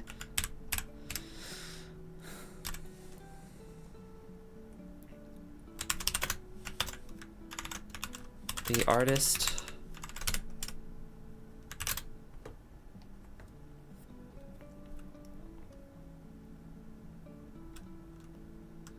I create my content online because I have a message to share. No. Not the businessman. I mean the businessman of the equation. The artist and YouTube have different opinions on this point.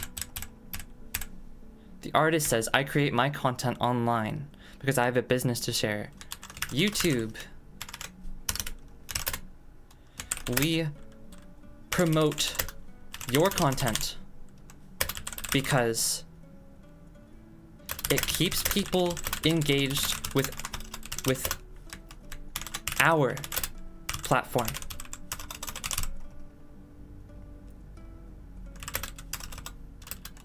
With the most efficacy, according to our best estimate and estimates and algorithms.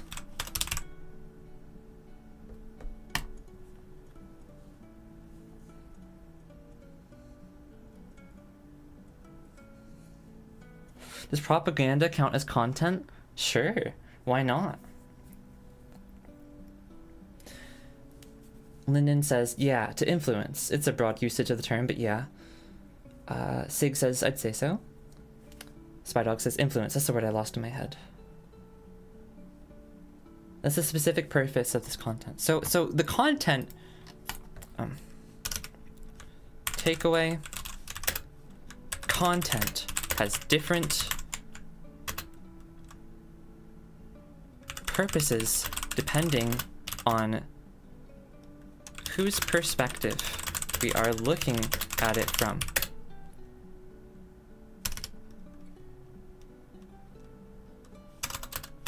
Furthermore, if YouTube did not view your work as a valuable asset for their own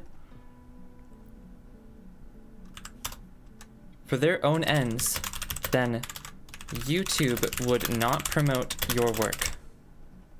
YouTube would have no interest in promoting your work. You are only relevant to the extent that YouTube deems you so.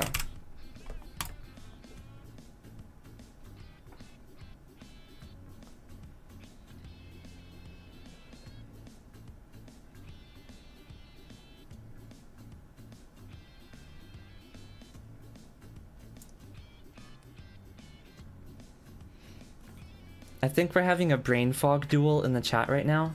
Can we just like hug and make up? Is that okay?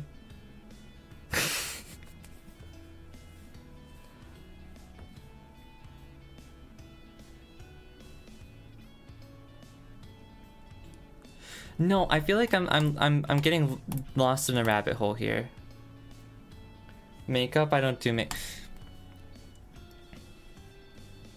Can we go back to the bunny? My brain does.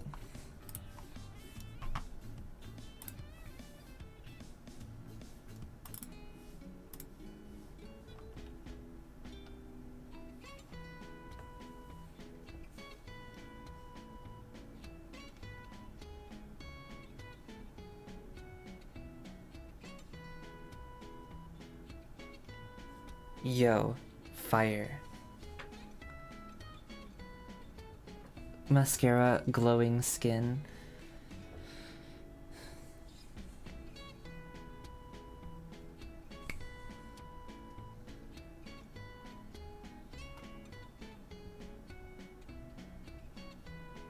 Ooh, I'm stupid, no mascara. Some face cream stuff. What,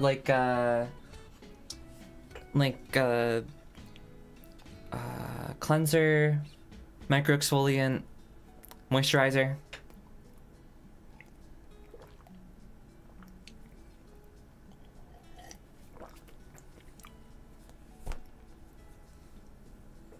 And SPF. That's for like UV protection, right? How do I know your combo? Because it's basic, kid.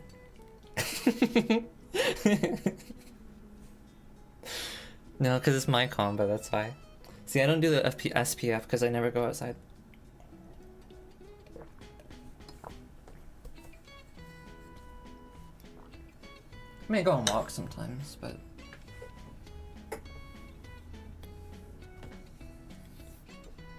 I can do everything I need to from home. So... That's true. Gotta be careful of the UV beams. If I find myself going outside more often, which I will at some point. I have unfinished business in the corporeal world. Even if I manage to keep my life afloat from indoors for the entirety of it, I still have stuff to do outside. Listen, I'm not going to talk about my own agoraphobia, okay? That's not what I'm here to talk about. We got the bunny.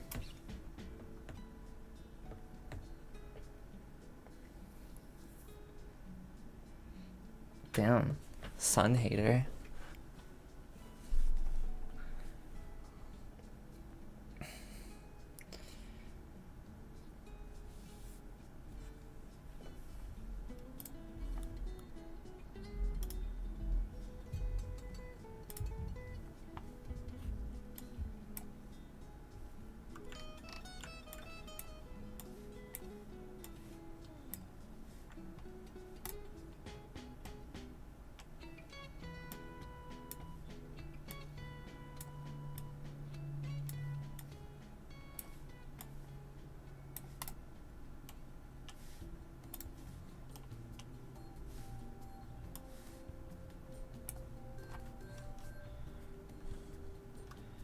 Bro, does any of this actually matter?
Can I increase the text size?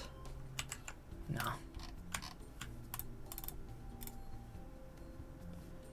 I don't know how to do that, chat. How about this?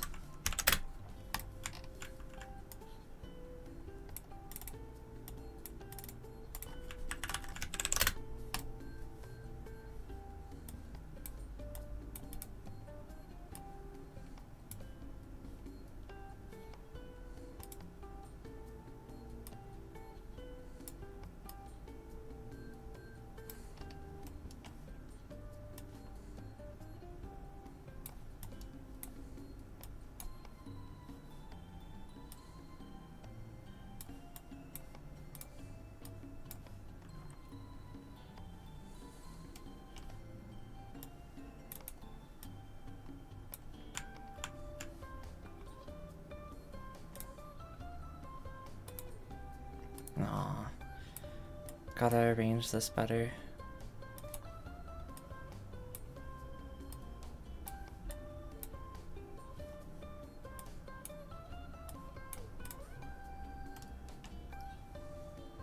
Here's your flowchart, alright?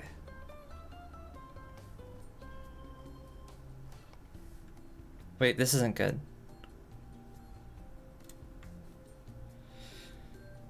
Okay, I have a new idea. Detach all this stuff. Alright. Yes.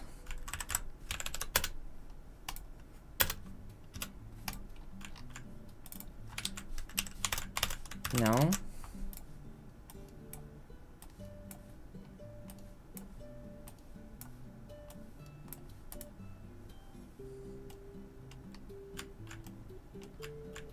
Alright, chat.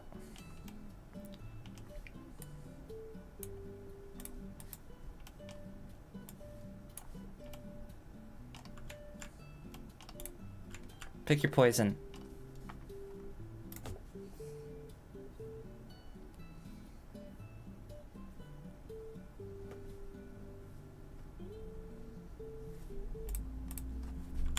I'll make it bigger for you so you can read it more easily.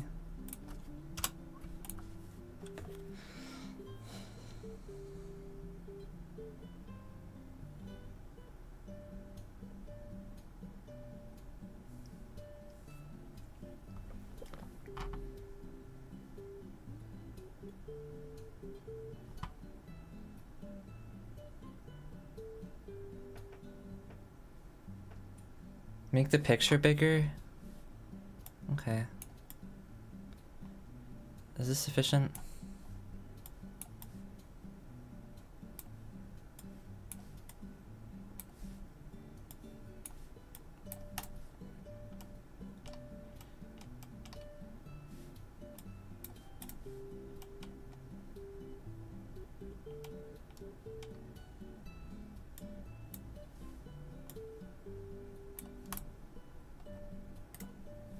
Oh, you're right, Jagnor. The picture should cover the entire screen. I'm sorry, I didn't mean to...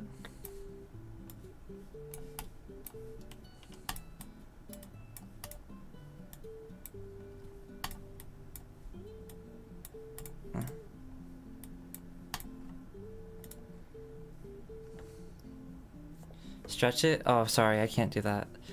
I mean, I can try. There's no stretch function in Obsidian.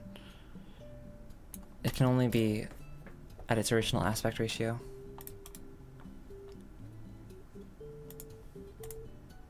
The background should be the picture too. Okay, hold on. Oh, hold on.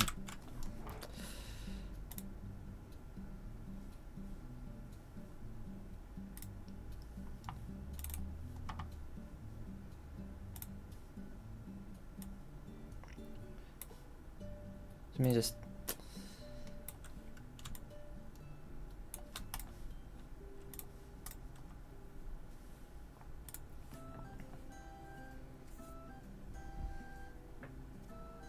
It does matter.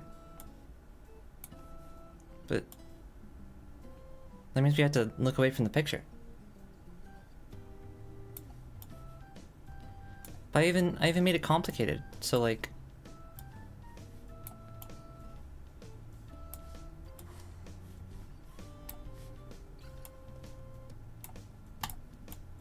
But look, it looks kind of like a Mobius strip or something. That makes it smart, right?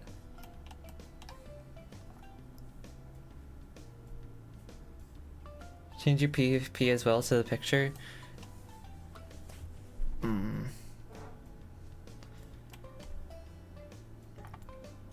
Everything in this world matters? To whom? Oh! Yes, okay. Like... There you go.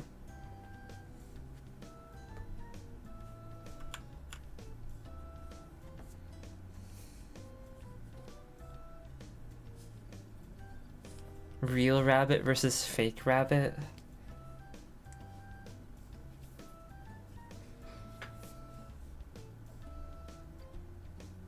Why does it have to be so complicated?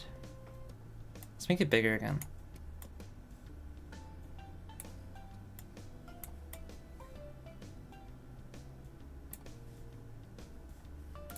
What's this do? Dog, I don't know.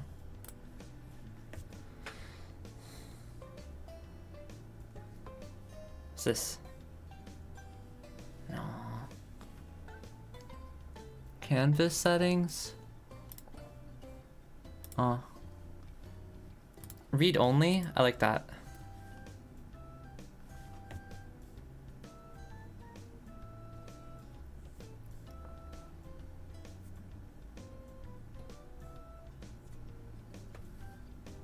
Oh, sorry, I got to... Oops. Does any of this matter?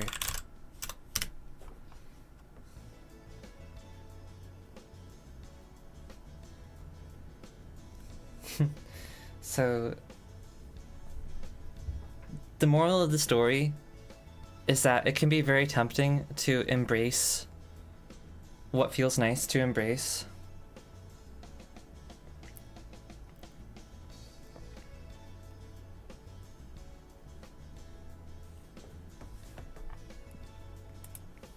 Maybe we should just stop thinking so hard.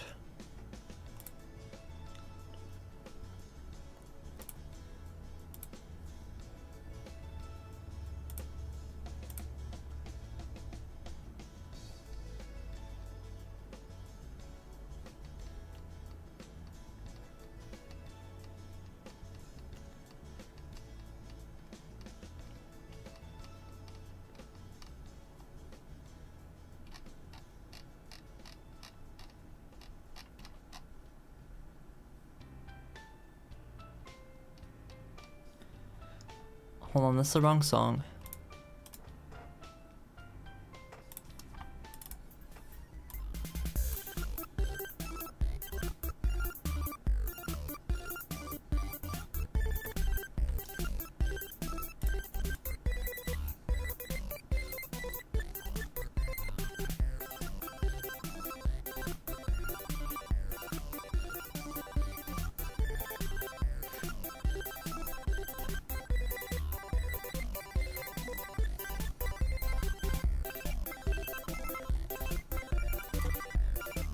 Become the little cinnamon roll knockoff plush. In one hand, you have the cinnamon roll pill, and in the other hand, you got this thing. Are you gonna be a saint? Saint? Are you gonna be a grump? Grump.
Hold on, there's a new song we need.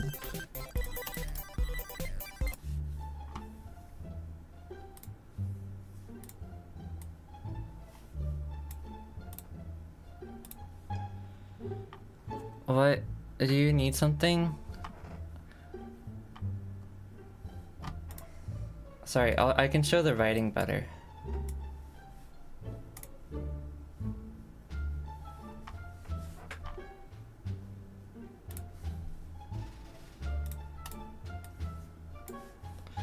Where was I?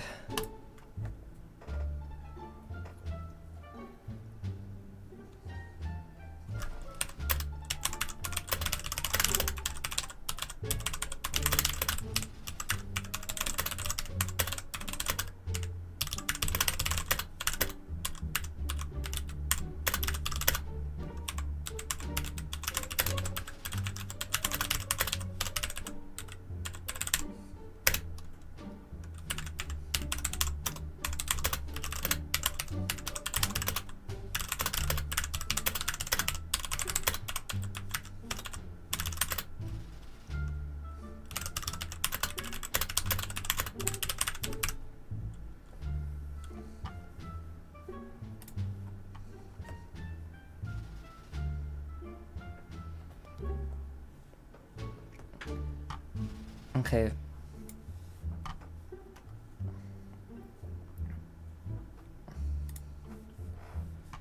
Sorry.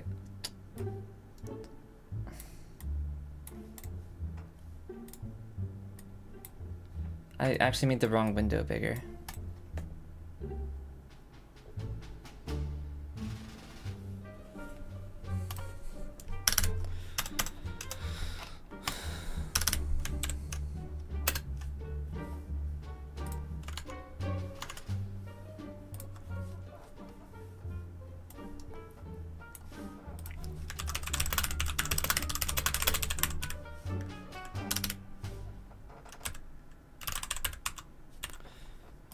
I can't play them both at the same time. It'd actually be kind of hard to do that.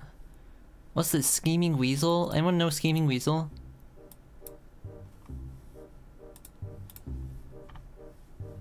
That's me. I'm the Scheming Weasel. Any other Scheming Weasels here?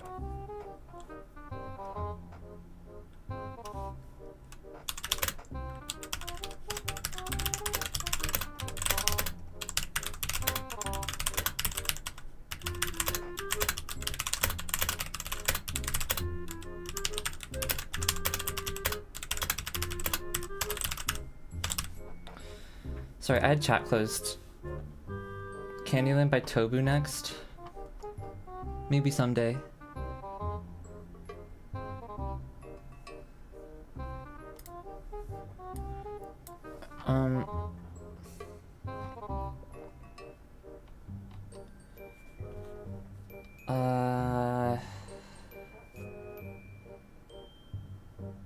Does it even matter if it does actually matter? What are you going to do if it does matter? When I say... No more philosophy. Oh, okay. By the way, how did we even get to this point? Am I taking drugs or something? What happened during these last minutes? Please do not the cat. Am I the only one who gets that reference? Bro. YouTube. What about me?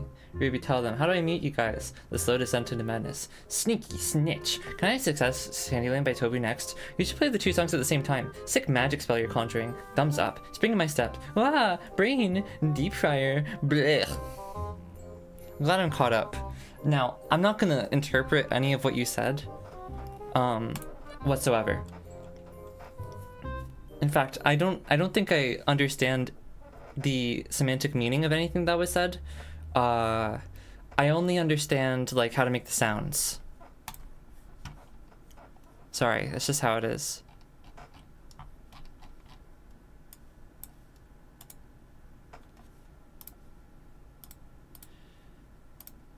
Let's play what's some other great banger music? What about the Club Penguin soundtrack? No. What about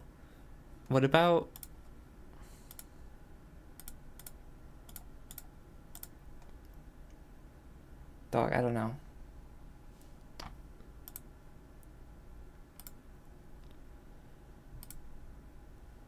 What about Animal Crossing, right? Hold on, let's pick a different song. What's a good one?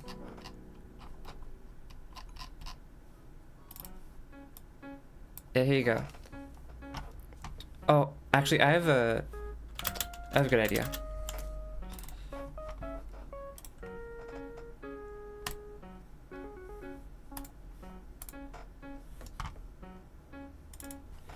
Hold on, chat. You're gonna like this. Can the writing screen come back up? Okay.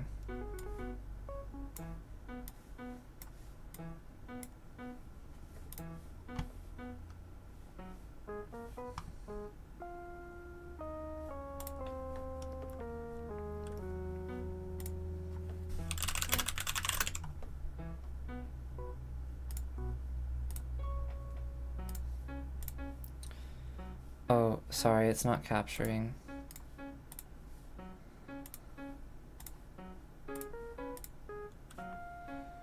Give me a second, chat. That's the wrong one.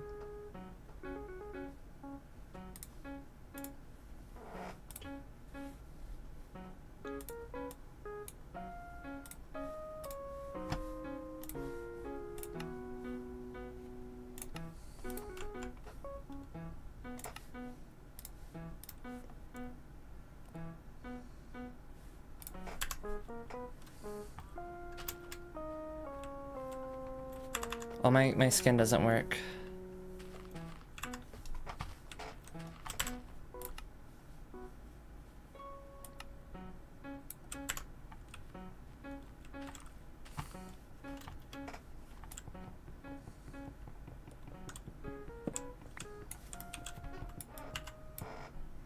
Oh shit. Sorry, full screen doesn't work very well. Hold on, let me use the lossless scaling application so I can put this in full screen. This is version 1.2.5.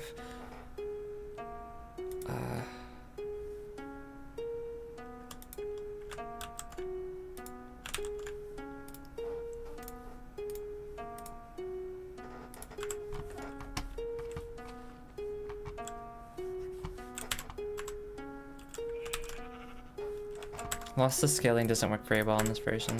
What if I go big like this? Oh, the game capture isn't working. Sorry, chat. Is that better?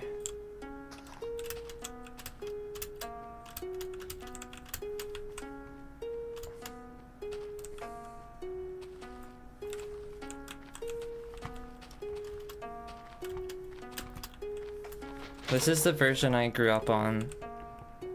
I was in middle school. No, I was in 6th grade when I got Minecraft. I wanted it for a couple years.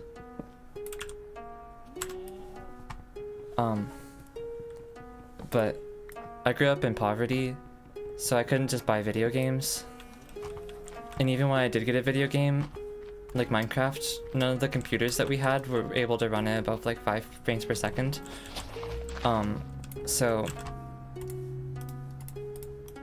like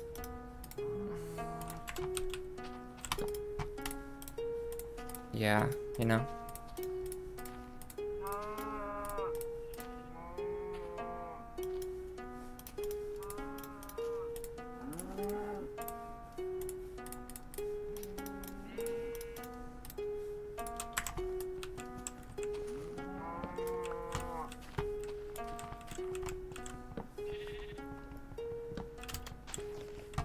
It was like when I was a teenager. Oh, middle click doesn't select the block in this version. That I was able to run Minecraft at a decent frame rate.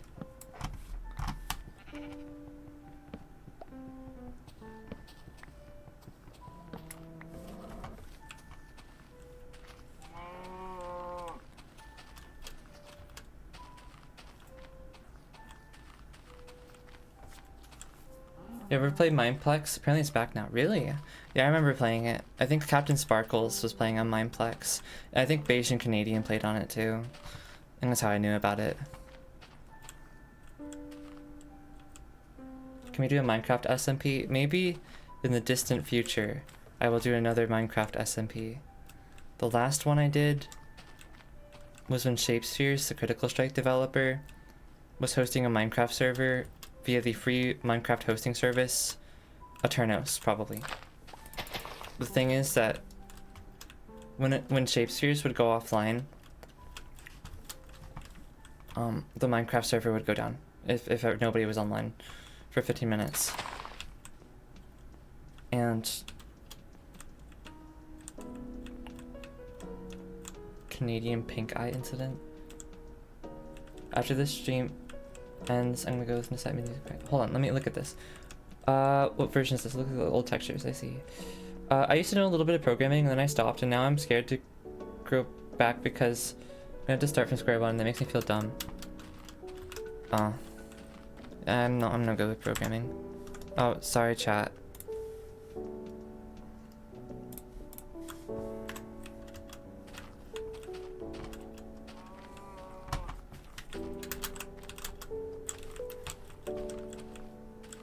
Look at the old coal texture.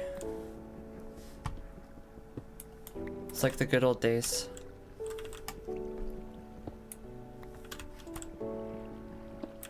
This reminds me of playing modded Minecraft with my middle school friends. No, elementary school, it was 6th grade. But I didn't know anything about modded Minecraft. I was actually like a little bit too, like, psychologically, I guess you could say depressed, to, like, get into the modded stuff. It didn't make sense to me. It was too complicated and I couldn't really think straight for like a long time. But nowadays I enjoy modded Minecraft quite a bit.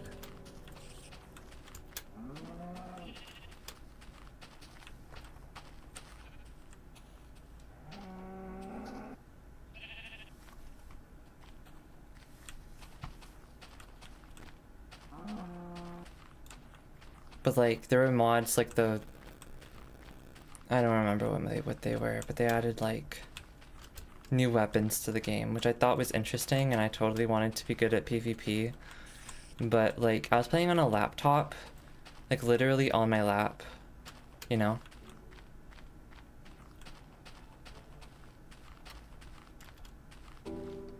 And I had a mouse. Oh. That I used on like a little piece of like the laptop's like surface next to the keyboard. And it was a very small mouse, and I had to play at a very high sensitivity. But it's what I had, you know? It's better than the trackpad, probably.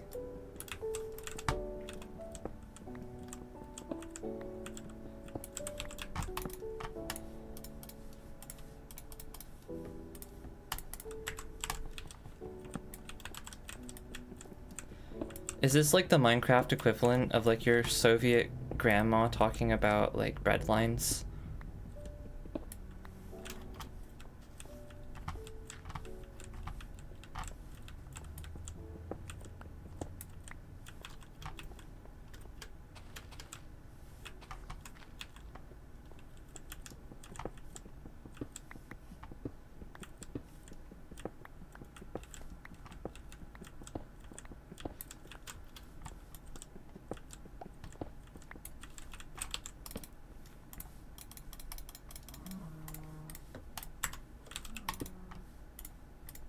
Chat. What I'm doing right now, this flow that I've taken you on today, this, to me, is the essence of art.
Why did the iron texture get changed? New dev team has new ideals. I mean, a lot of Notch's original works for textures were just a quick solution. They didn't have the level of thought and care that a studio can provide. Minecraft under Microsoft went for a different vision than what Notch did in a number of ways. I should bring this stuff with me. I'm probably not coming back to this little ravine.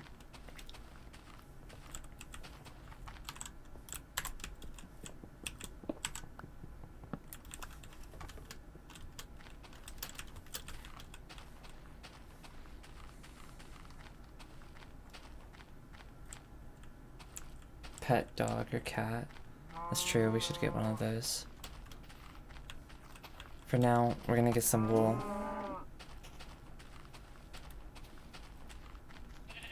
"2020 feels like forever ago. To me, it feels like yesterday."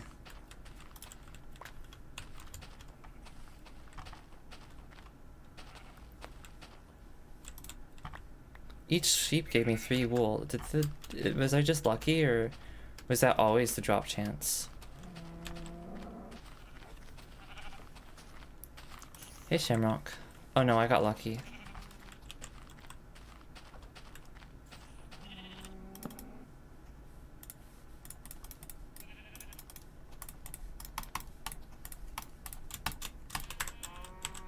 I better sleep before I get eaten by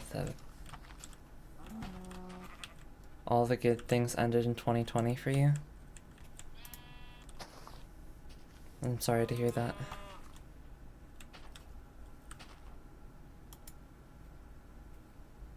It's time to buy a lottery ticket. That was a 0.005% chance to get 333 wool.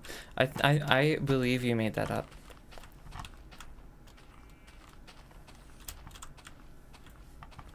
Also, you can't just step onto beds in this version, you have to jump.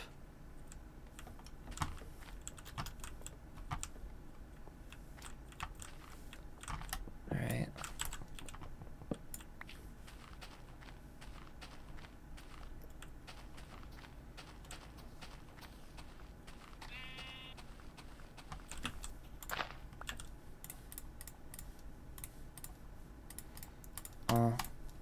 I guess dyed beds didn't exist yet. It's a 50-50 chance. You either get 333 wool there or you don't.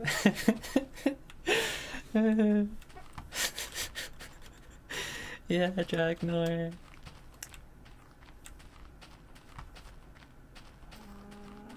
How am I doing?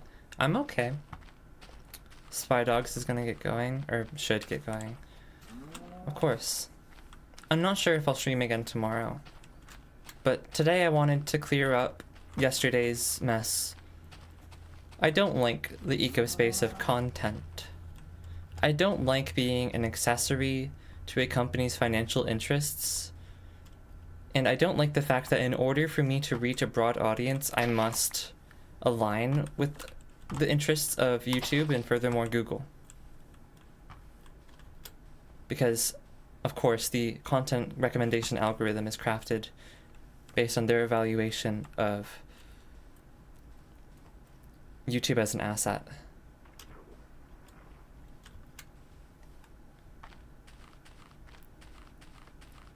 And as a tool.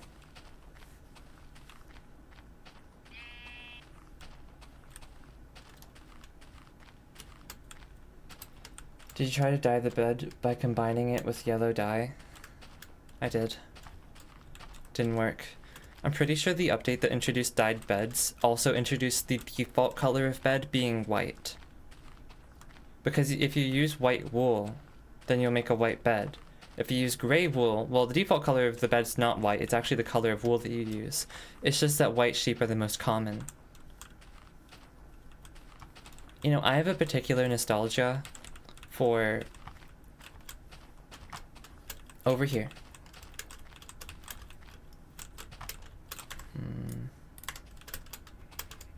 This mountains biome. This biome is very special to me.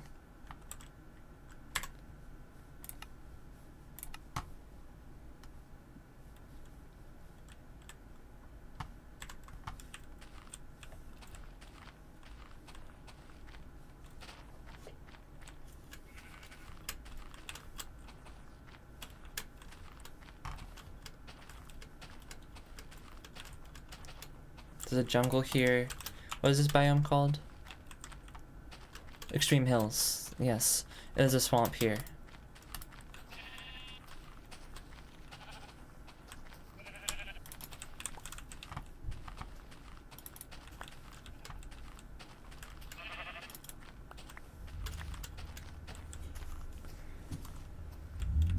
I hate 1.9. It ruined all good things about PvP. You have the axe meta. I don't have strong feelings about it because I don't have strong feelings on PvP, but I do think that the auto-clicker meta was harmful.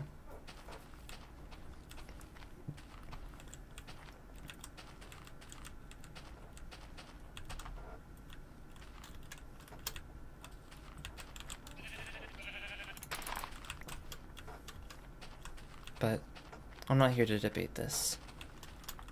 people have strong preferences on the matter, and that's fine. I think there should be a space for 1.8 PvP.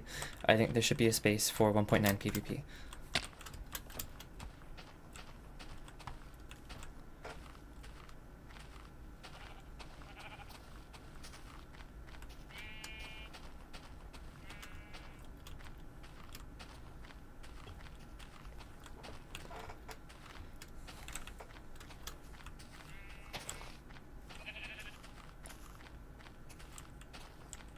I removed being able to right click with the sword. Oh yeah, that's true. And that function has been replaced with the shield. I like that. I thought right clicking with the sword was silly. It didn't feel very effective. Just in terms of game feel, the right click with the sword defensive option was a bit of a dud.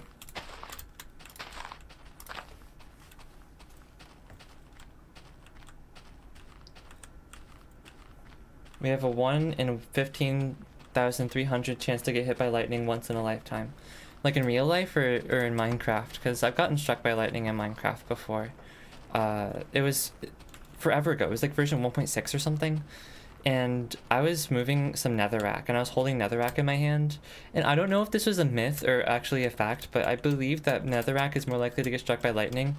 And at the time, I was like, oh, I got struck by lightning and died while holding the netherrack in my hand. And I was thinking, oh, it must have been the netherrack in my hand that got me struck by lightning, right? Man, jungles were really common back in 1.2.5, weren't they? There weren't that many biomes, admittedly.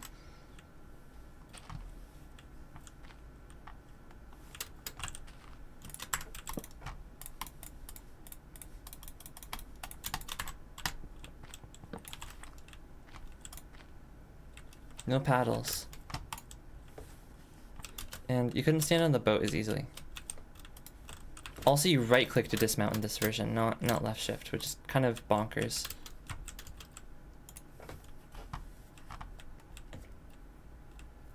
Also, the boat controls they're terrible. Guys, I'm turning a hard left right now. I mean, really, it's like you're paddling with your hands.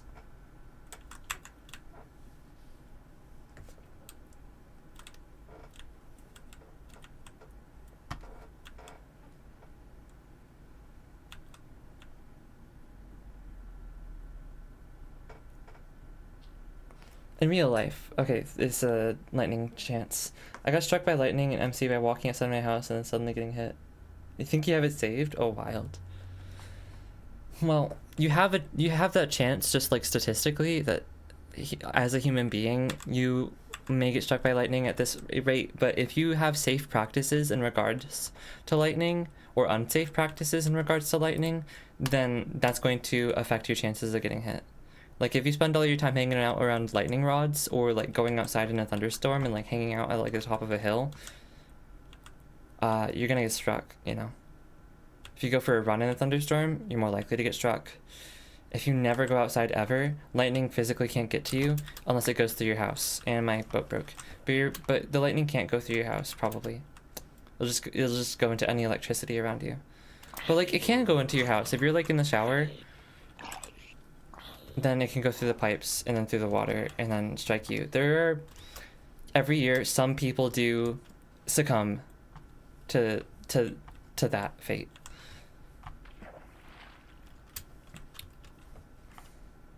I read some PDF about lightning safety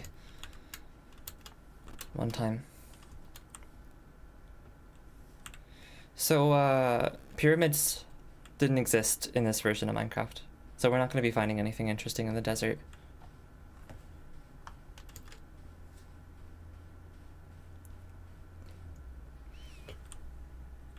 Is this back when you destroyed the boat? It just gives wood and sticks instead. I feel like I remember that being a thing. And then Dragnor observed it. Oh, lol, I was right. Yeah, that's the good old days when you don't get to keep your boat. Anyways, chat. Yeah, the desert temple, sorry, not pyramid. Cactus sword and armor. I was thinking it might be if I continue down the Pal World hardcore experience route, then it will become necessary for me to make a Terraria series as well, because Pal World and Terraria are doing a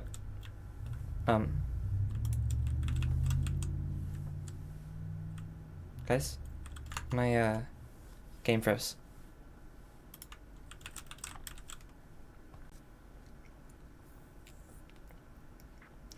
I played a lot of Terraria growing up. I mean, it was the first game I bought on Steam in the year 2012.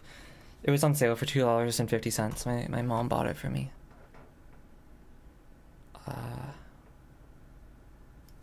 And I played a lot of it. I think I have like 1,000 hours in Terraria at least, from one Steam account to another. Because when I started with Nyarubiko, I made a new Steam account. Chat, it's frozen.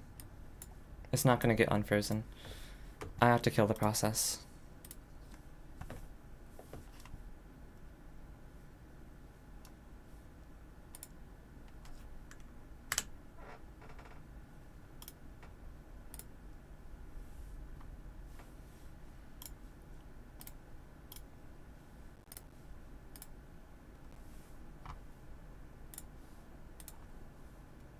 Remember when we were writing?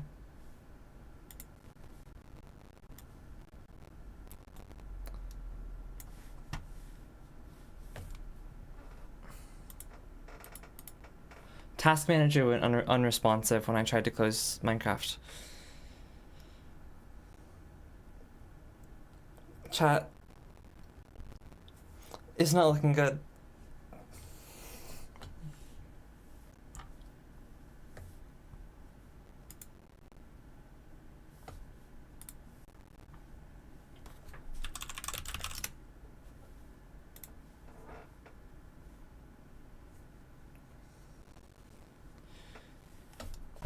Hold on, I'll show the correct window here.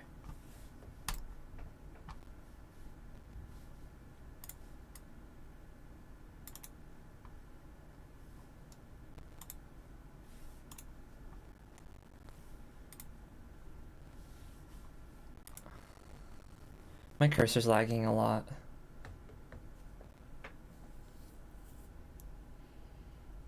How did it crash? It just froze.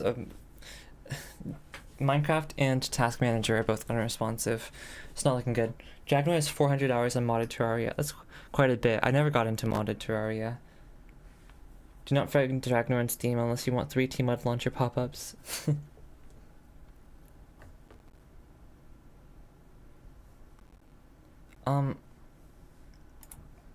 Anyways, I think in order to resolve this issue, I need to turn off my computer. It's okay, let's get some music. What's some good music? Oh, we were listening to Animal Crossing. I feel like this isn't going anywhere and I feel like I'm gonna pass out. You guys see the audio quality? Yeah, it's not going anywhere. I'm